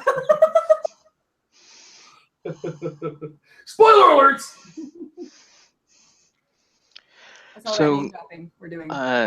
and since it's October and everything like that, and now you're probably going to be seeing a lot of organizations and stuff like that, or like got the pink ribbon on and everything like that.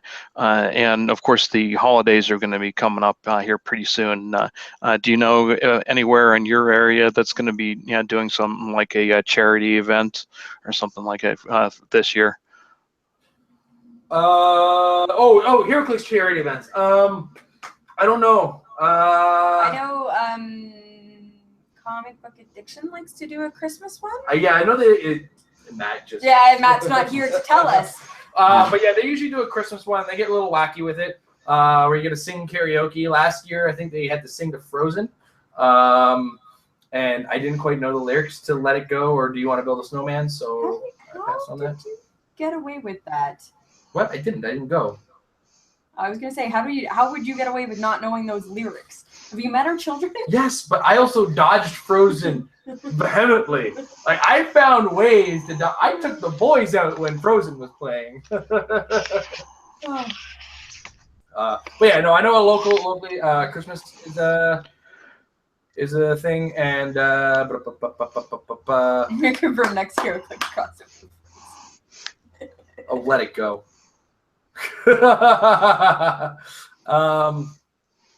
was I'm totally derailed now. We went holiday charity. Yeah, sorry. So that's the only one locally. I know we used to have one at another store, but I can't. Things not gonna happen anymore. Also, as you were mentioning, with like holidays coming up, so this is our Thanksgiving, by the way. Yeah, it's our Thanksgiving weekend. Because Canada. And we're not even celebrating this year because we're leaving for our honeymoon tomorrow. We're celebrating, just not Thanksgiving. So we've kind of just like. I found a restaurant that sells turkey. But yeah, so like November is kind of like we have a void basically because we'll have October with Thanksgiving and Halloween, which tend to bring out events. Well, not so much Thanksgiving. Thanksgiving is a very family-based holiday here. But then Halloween brings out a whole bunch of events with either costumes or themes or anything like that. A lot of stores in the areas like to do stuff for Halloween. Build a monster themed team. Yeah. Come dressed as your favorite superhero. Like, come dressed as Luke Cage. And then we have a whole month of November where nothing happens, and then we get into Christmas. So it ends up being like not so much a holiday season for us as we've got that big void in the middle.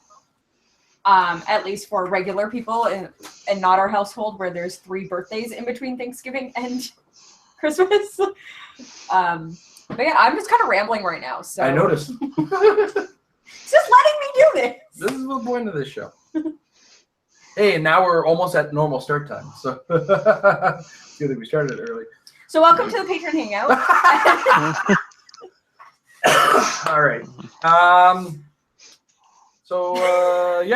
Not much charity. Christmas is when we get the charities. Yeah. So Tom, do you have another one or? I do. So I think right now I'm the only person at your Patreon level of building teams.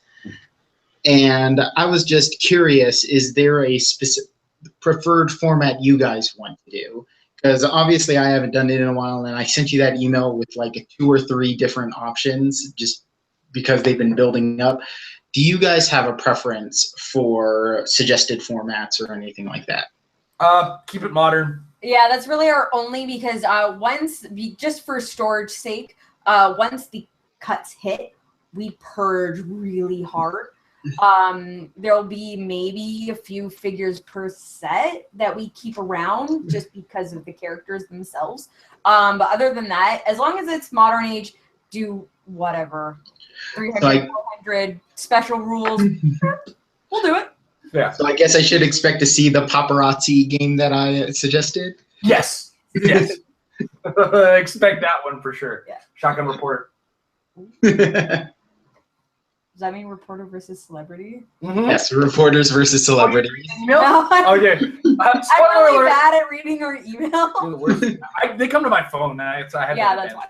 So yeah, Thomas has delightfully offered us the Celebrity versus Reporter team.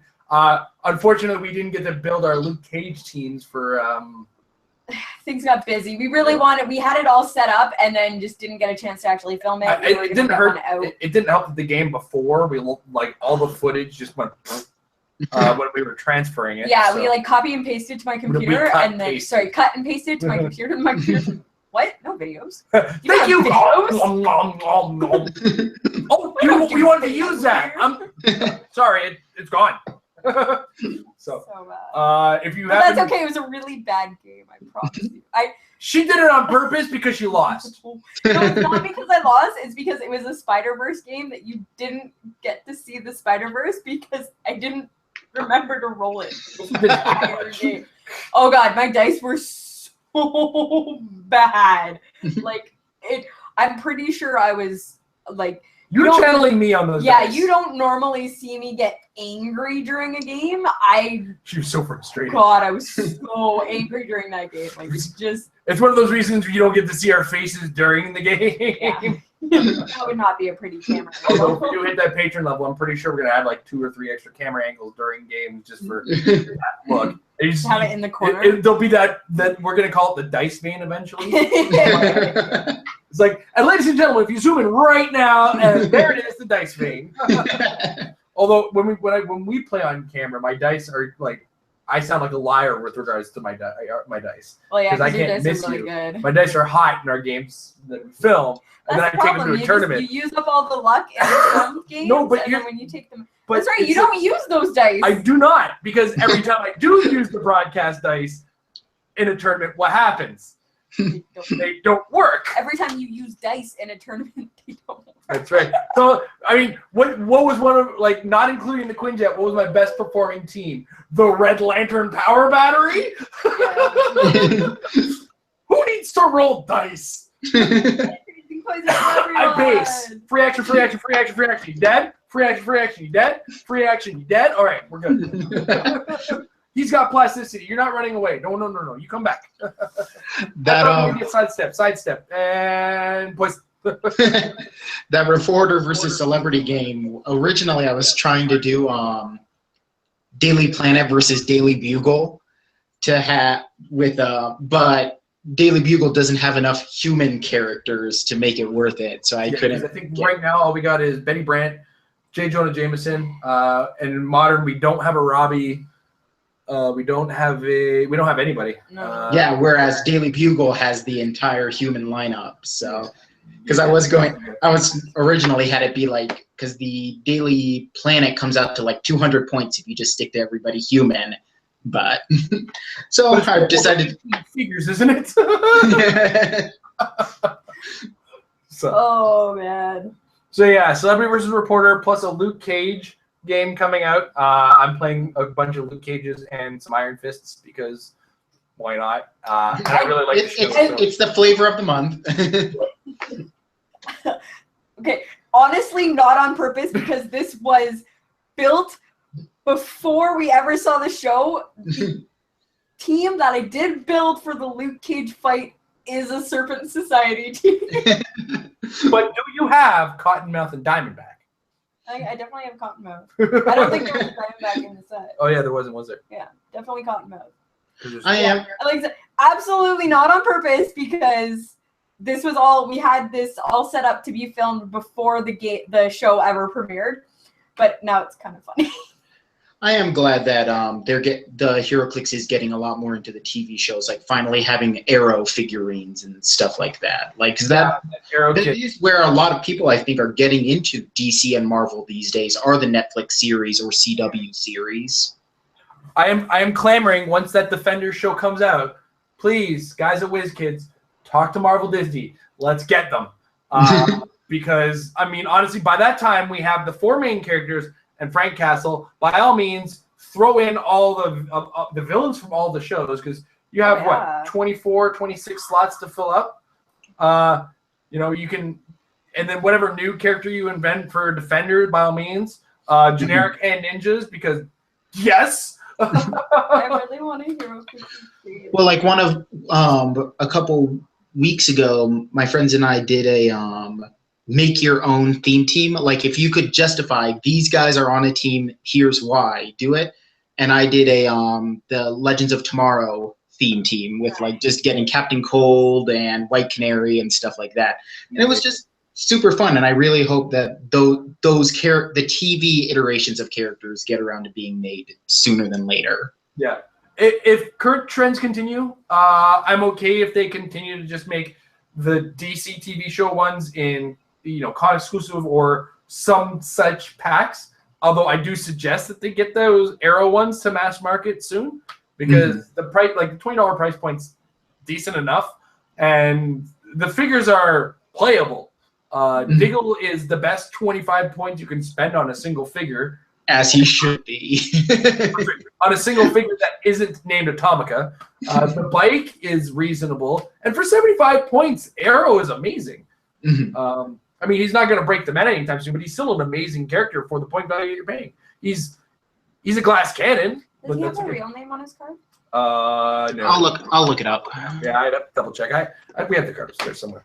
I feel like they could easily do like No, one of each. No, he does not, but he is a celebrity. One of each, like a Netflix gravity feed box and a CW gravity feed box, where they could easily fill 35 to 40 figures from those properties, just combining all the shows together. Defenders has to come up first, I think, for the Netflix one. Yeah. Because they need the extra villain. Because if you actually pair it up, not including a bunch of lame duck side characters that we really don't want to be filling the set with, I almost prefer that they were turtle set size, to be honest. Yeah, like 35 figures. The extra work in collecting makes them feel better. It allows them to put a little bit of extra work into it, but because it's based on TV licenses, actors have to have their says and things like that. It takes so much work to make these things. I remember when Games Workshop was dealing with Lord of the Rings and the movie stuff, we had to get like 4 different levels of approval for a figure to get through. I wasn't personally designing them. I was just selling them at a retail store, but I was privy to some of the information and was like, I think Liv Tyler sent hers back like 4 times. They may be able to do the loophole that they did for Agents of S.H.I.E.L.D. because since that's a comic, they based it off the comic drawings rather than the characters themselves. Yeah, and the actors had no idea that there were HeroClix of them. The exact same thing they did with X-Men Days of Future Past, too. Yeah. And we have this Avengers Defender war around the corner, too. So who knows what Avengers and Defenders are going to be in there, right? Well, what I meant by that was like we had the Fitzsimmons and the Agent May and the Agent Ward because there's a comic of Agents of S.H.I.E.L.D. There's a comic of Arrow. There's a comic of Flash.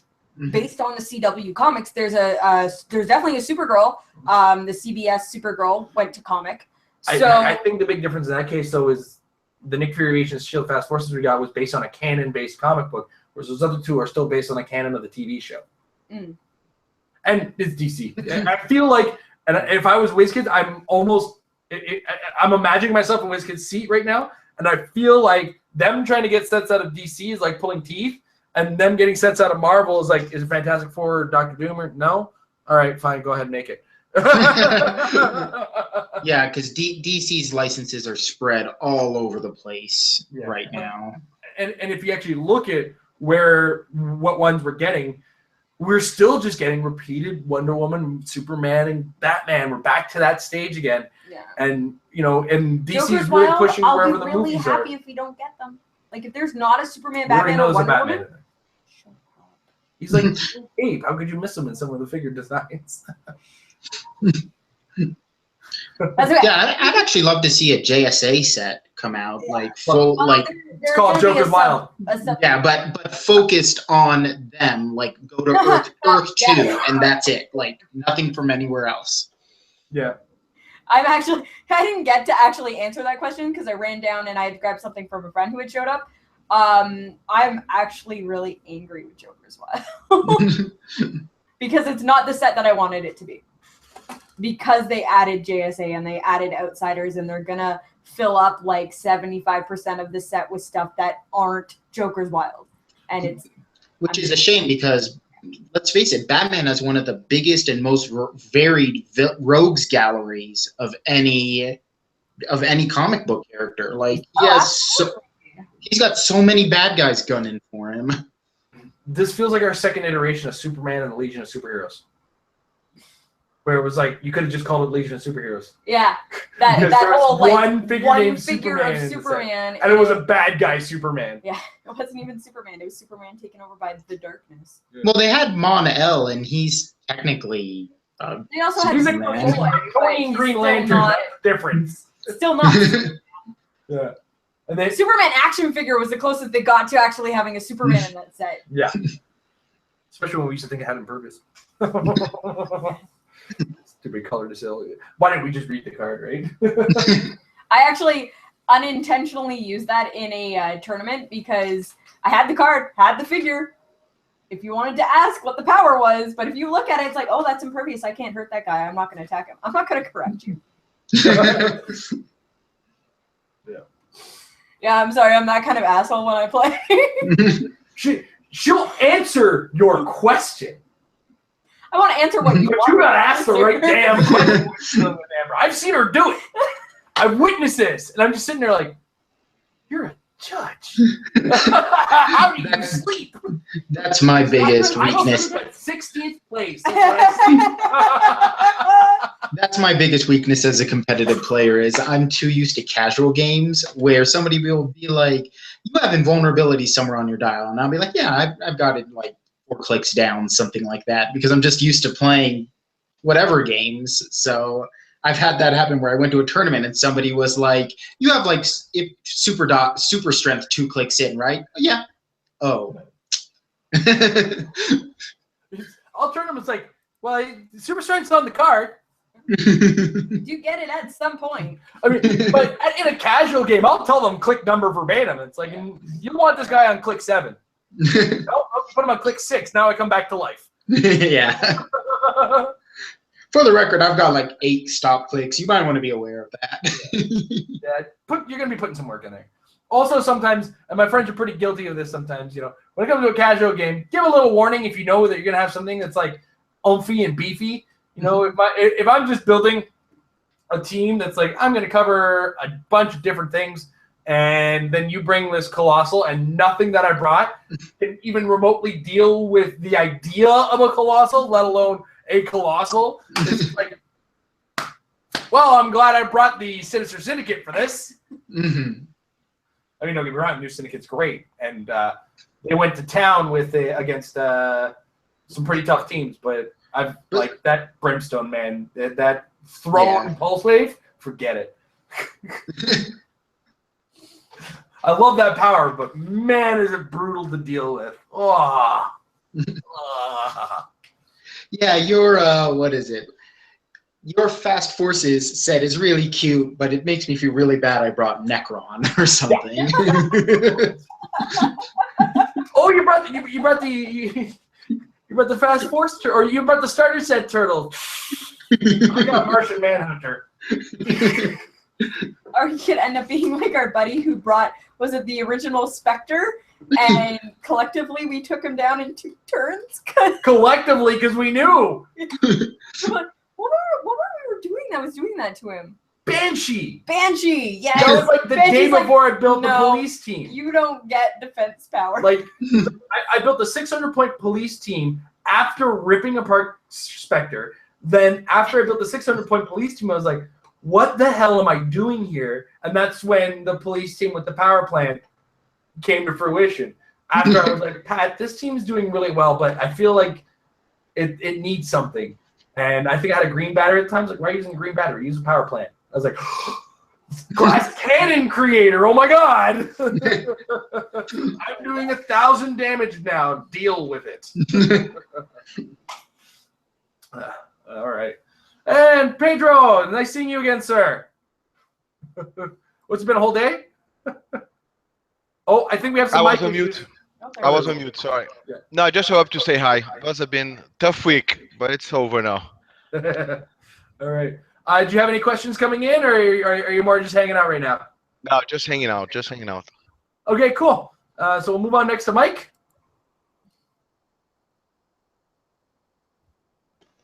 Alrighty, so, well, actually, that was my last couple questions. I was just hanging around to again help plug your channel and say that I got a sneak peek to the 100th episode of was that the the Metafix episode, and congratulations on reaching 100 episodes. It's and so if those of you out there are watching this now, go be a subscriber, be a Patreon contributor, and you can be just like me and see some of the episodes in advance before everyone else does.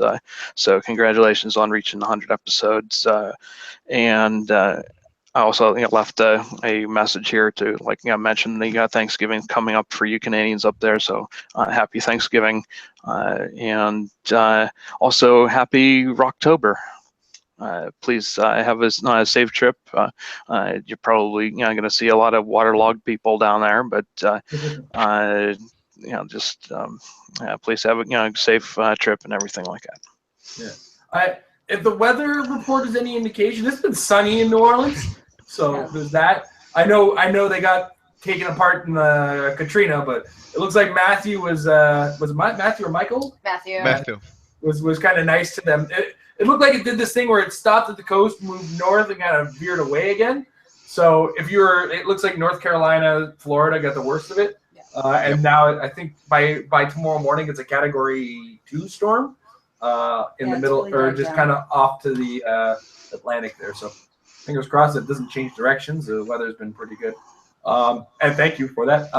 And yeah, it's 100 episodes of Metafix, and another milestone around the corner. We have on Monday is episode 99 of the Meta Lab, which means when I return from Rocktober, that's episode 100.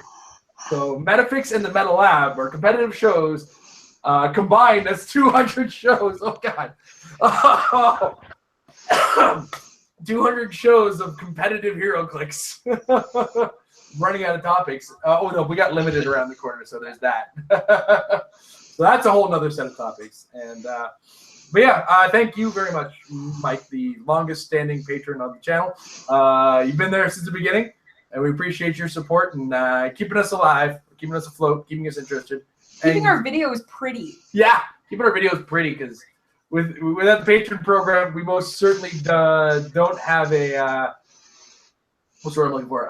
Editing software? Adobe Premiere. Actually, you also got to see the brand new opening graphic for Metafix as well, because I got bored one day and played around with some YouTube tutorials to find out how to do things. So, something like that may show up for Dial It Up. The logo has changed, but I haven't done anything fancy with that. Dial It Up, unfortunately, is still sitting at, we just reached 52 episodes because in between, my work schedule not letting me be able to have nights to film, it's one of those shows where you can't always get the explanations that you want. I recently put out to the wider HeroClix community to be like, okay, what do you guys want to know? What should I cover? And almost every response is like, okay, well, I've done that. Okay, well, I've done that. Oh, well, I did that one. And I was like, we may have to go through and I think at this point we might have to go through, find episodes that we put the big warning on where rules have changed. Yeah, and pick up big flags like, this is not how this works anymore. That's the problem. You've got 52 episodes and 3 or 4 of them are obsolete now. And I have made messages on those, those ones when they pop up, as long as you're not on mobile, because apparently YouTube does not like annotations in mobile. Those will pop up as being these rules have been changed. You should actually start putting redacted on titles. Oh yeah, on the title itself. I do have some episodes that I will be doing. I'm also just going to throw out there, I was thinking with us doing some more live content that I might just do maybe a once a month or whatever frequency of doing ask the judge. Send me in questions that you want answered, and just a quick little live show of the webcam and be like, hey, this person asked this question. This is the answer. Just so that I'm not it's something that can quickly be done. I don't have to worry about editing. I don't have to worry about doing all that stuff. And it's a more direct interaction with the fans of being like, okay, guys, send in your questions and I'll answer them.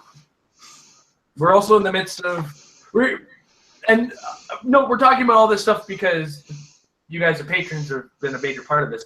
I've been messing around with some things, and we may or may not be shortly, very soon, starting a subreddit. We're going to be starting we've got a Twitch channel reserved. It's just a matter of using it. And that's also why I've introduced that new patron level at $35. You get to play me over Skype or Hangouts or whatever it takes to get a game in. We're going to put that on Twitch over Skype. I had a conversation the other day with Pedro, and I was talking about OBS, and then I think that very night I had learned about 17 different things to do with OBS that were necessary in order to do this, and ready to go. Nice. So, we're in the middle of a ton of stuff, which is sort of distracting away from some of the video content that we're trying to make. So after Rocktober, which is been a lot of our focus, expect us to have one rough week afterwards where we'll get the Meta Lab out. We might get a couple, a Metafix dialed up on that week, and then the week after, expect like almost a new face on the channel. We're gonna get our content out more regularly again.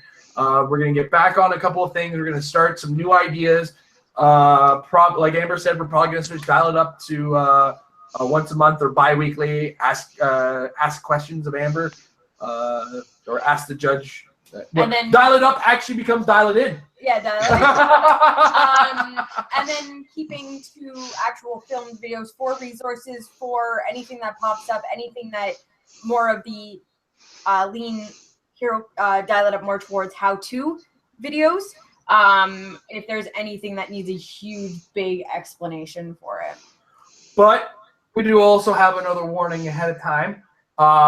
There's some changes that could be occurring at my end of things career-wise that could very well just turn all of this into a bunch of hoo-ha. Like, sorry about that. So be forewarned, I am in the process of talking to some people that may make a massive change in my life and lifestyle and availability. It's for the better for my life. For us, not but necessarily for the you. channel.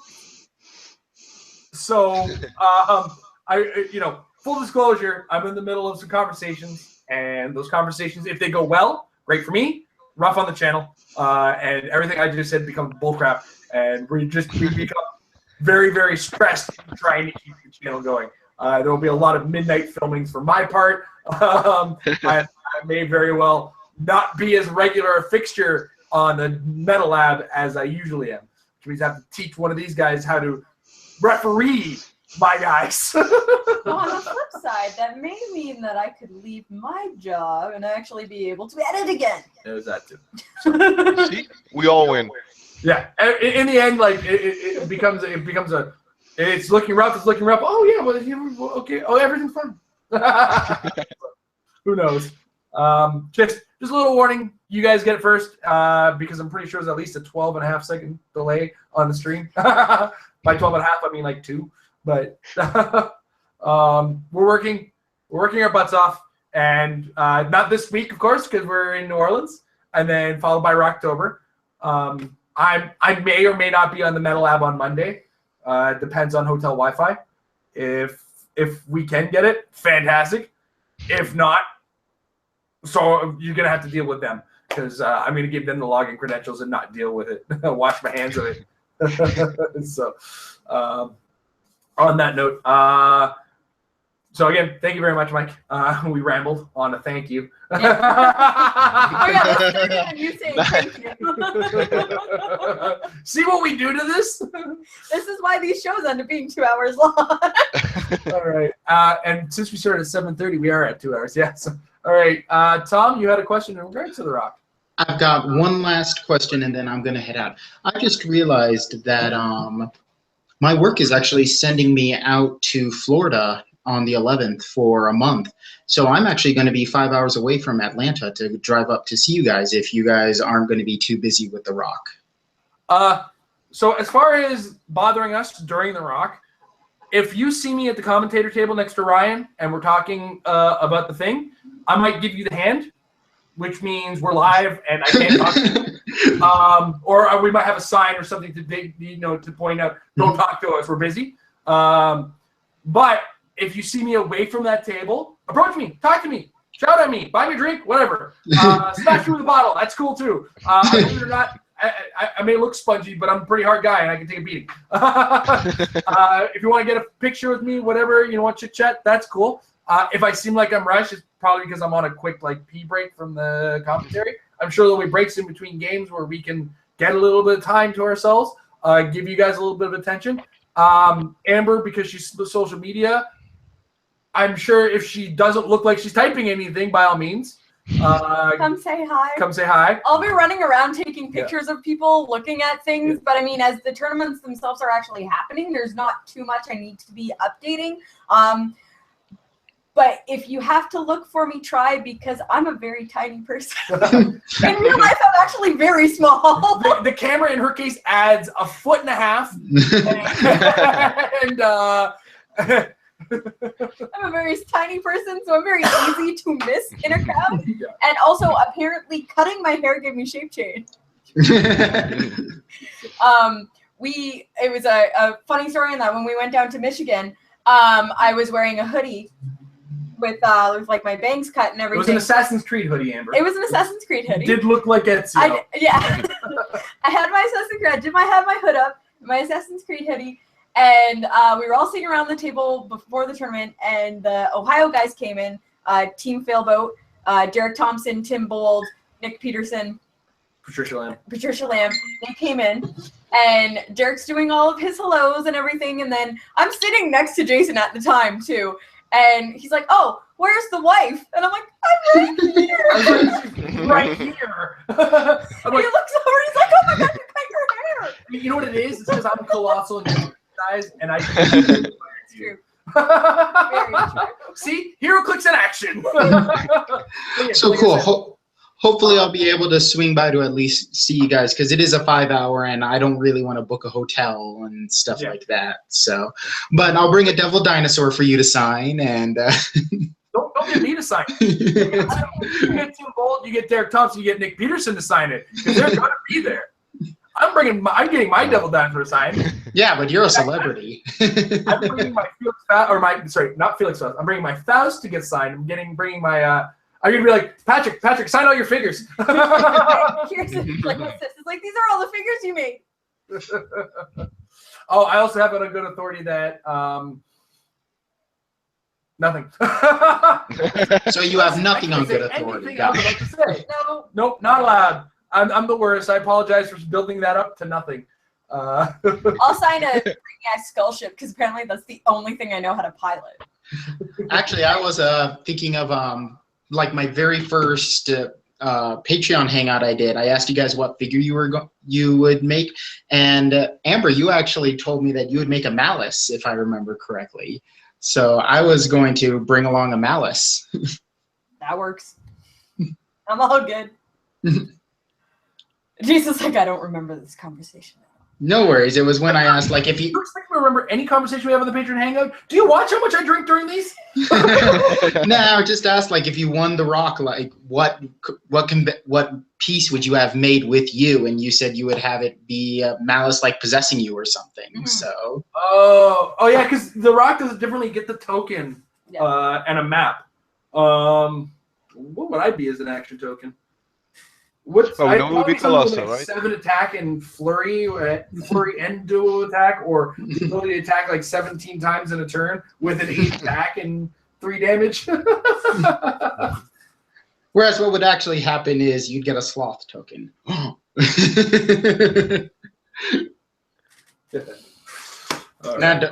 That's what I'd get too. I'd be like, I just sit in one place and don't do anything. I spectate. I don't know. Put me with the Watcher and we're eating popcorn together or something. Oh boy. All right. I gotta head out. But thanks a lot for having me in here, guys. I'll see you maybe next week. Yeah, maybe next week. All right. Bye, guys. Bye. And last chance, Pedro, if you have anything you wanted to ask, or yeah, I'll use very quickly. On the hi Amber. haven't met on video before. A pleasure. One thing I know it's not going to be constant, but maybe for Dial It Up, it would be amazing is if you could bring maybe the coolest rulings, the ones that are changing the meta. Like, I don't know, it's tough to think of them, but the one that you can actually use the lust sin on your end of the turn, because you can pick what you do end of turn first, so you can heal first and then do the rest of end of turns.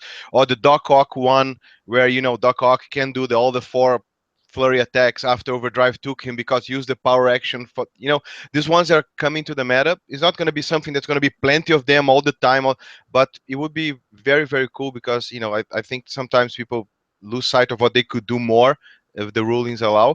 That's one. Second, Demu Jason, now I have a problem, because, and an advice for everybody, if you see the 2 patron spots for the live Twitch game, get them, because as soon as I fix it with the wife, I'm stealing one. So that's recommendation for get them quick, otherwise I'm stealing one. And no, other than that, great for the coaching session. If you are considering being a patron and you can join the coaching session, is amazing. Jason is very patient. He put up with a lot of stuff, and I learned a lot. It was amazing. Just wanted to leave the testimony and wish you guys an amazing trip, and many victories there.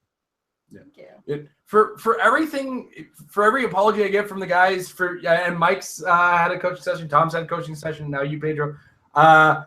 If you guys think I'm patient for you guys, you should see what I have to deal with for free. And you'll understand how I've got this patient. True. We probably have good training. It's part of it is alcohol, I'm not gonna lie. The other part of it is years of tolerance. Nice. No, Jason, you can't hit him with a lead pipe. I don't care how stupid he is. You can't get physical. But I love that idea with adding onto the Dial It Up, and I think that would be more well suited for a live version of what I think I would like to do with it, and go from like user questions to be like, okay, these are the guys that are big in the meta, kind of like we were trying to do with the breakdown, being like, okay, this is a champion winning team. These are the rules you need to know about for this team. Yeah, getting that show organized was a little bit more of a pain in the butt than we thought it was going to be. Yeah. And we also ended up covering a lot of things on it in the Meta Lab, except we didn't go as deep into the breakdown of the rules as Amber does because of time constraints. So I think you doing that on your show while we talk about the strategy on our show. Yeah, I think that could be everything. really, really well done. And then, like I said, doing a filmed, edited, higher quality Dial It Up for how to use resources, how to use like new game mechanics, stuff like that. And then doing a like user call-in type as well as the meta, and kind of do that more frequently than like I said, because having done Dial It Up for almost 2 years now, I'm running out of ideas and I'm anticipating a new pack, which is also why I'm kind of holding off, because if we do a brand new pack, I've got like an entire series of videos to do with standard powers changing.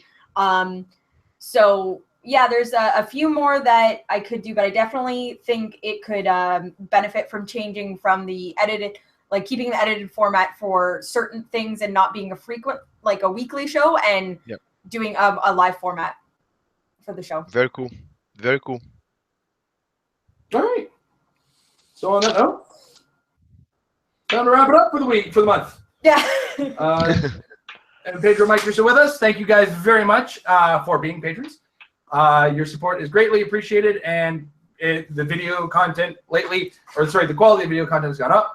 Mike's got his action tokens. You guys should have action tokens in the mail right now. Oh, they got to Mike. All right, awesome. Yay, they did come out. So July and August made it to Mike. So hopefully you guys got them very soon. I would put in the order for September, October. So once we get those near November, we should be able to send those out. So I want to thank Big Bully Games for the designs on those. Big Bully Games also helped us out with the action tokens that we're going to be giving away at Rocktober in the grab bags. So if you also want to check them out for some custom action tokens, check them out. They do great work. They do great work with poker chips if you want to do some cool stuff. So I actually placed a big order there and mentioned that I learned from them from you guys. So go call them and ask for the rebate. Yeah, he does amazing stuff with really high quality poker chips and everything that's printed on the poker chips themselves. We've had ours for well over a year now, and they still look brand new. And I use them all the time. Those are my action tokens, so they're used all the time. Yeah, they're actually the action token. They made the action tokens we use when you guys are watching us play on camera. So Cool. So and if you want to get your hands on those, it's at the $10 level, and there's all kinds of levels that you can participate in. Any level gets you access to this. So $1 and up, you come in on this show, and you're welcome to it. $5 gets you early access to videos. $10 gets you the action token along with early access to videos, along with Patron Hangout. It's kind of that descending thing where it's like when you get to $20, you get the coaching session with me, along with everything below that, including the action token. So. And we do apologize that over the summer we did have a bit of delay with the action tokens getting out. We had to switch our format from once a month to every 2 months. Yeah. Also to mention on all of these, other than the early access, most of the rewards don't go through until they've been cleared, which is near the end of the month. So if you join the program at the beginning of the month, you're going to get the early access, you're going to get the Patron Hangout, but any of the physical rewards and stuff like that, you have to wait until the payment's actually made. So unfortunately, we had a little bit of mix-ups with stuff, and we just want to make that really clear to you guys that if you are joining the program, we're not trying to avoid you. We're just making sure that everything goes in just based on how Patreon actually runs their website. And I guess that's it. So again, check us out, patreon.com/Clix. And without further ado, it's been a wonderful episode. Thank you, Mike. Thank you, Pedro. Thank you, Tom. Thank you, Matt. You guys were on the show with us earlier. And thank you guys if you're watching. If you're watching the archive version as well. You guys have a wonderful evening. And if you're going to be at Rocktober, say hi. See you guys at Rocktober. If you're there, drop by, say hi. And good night.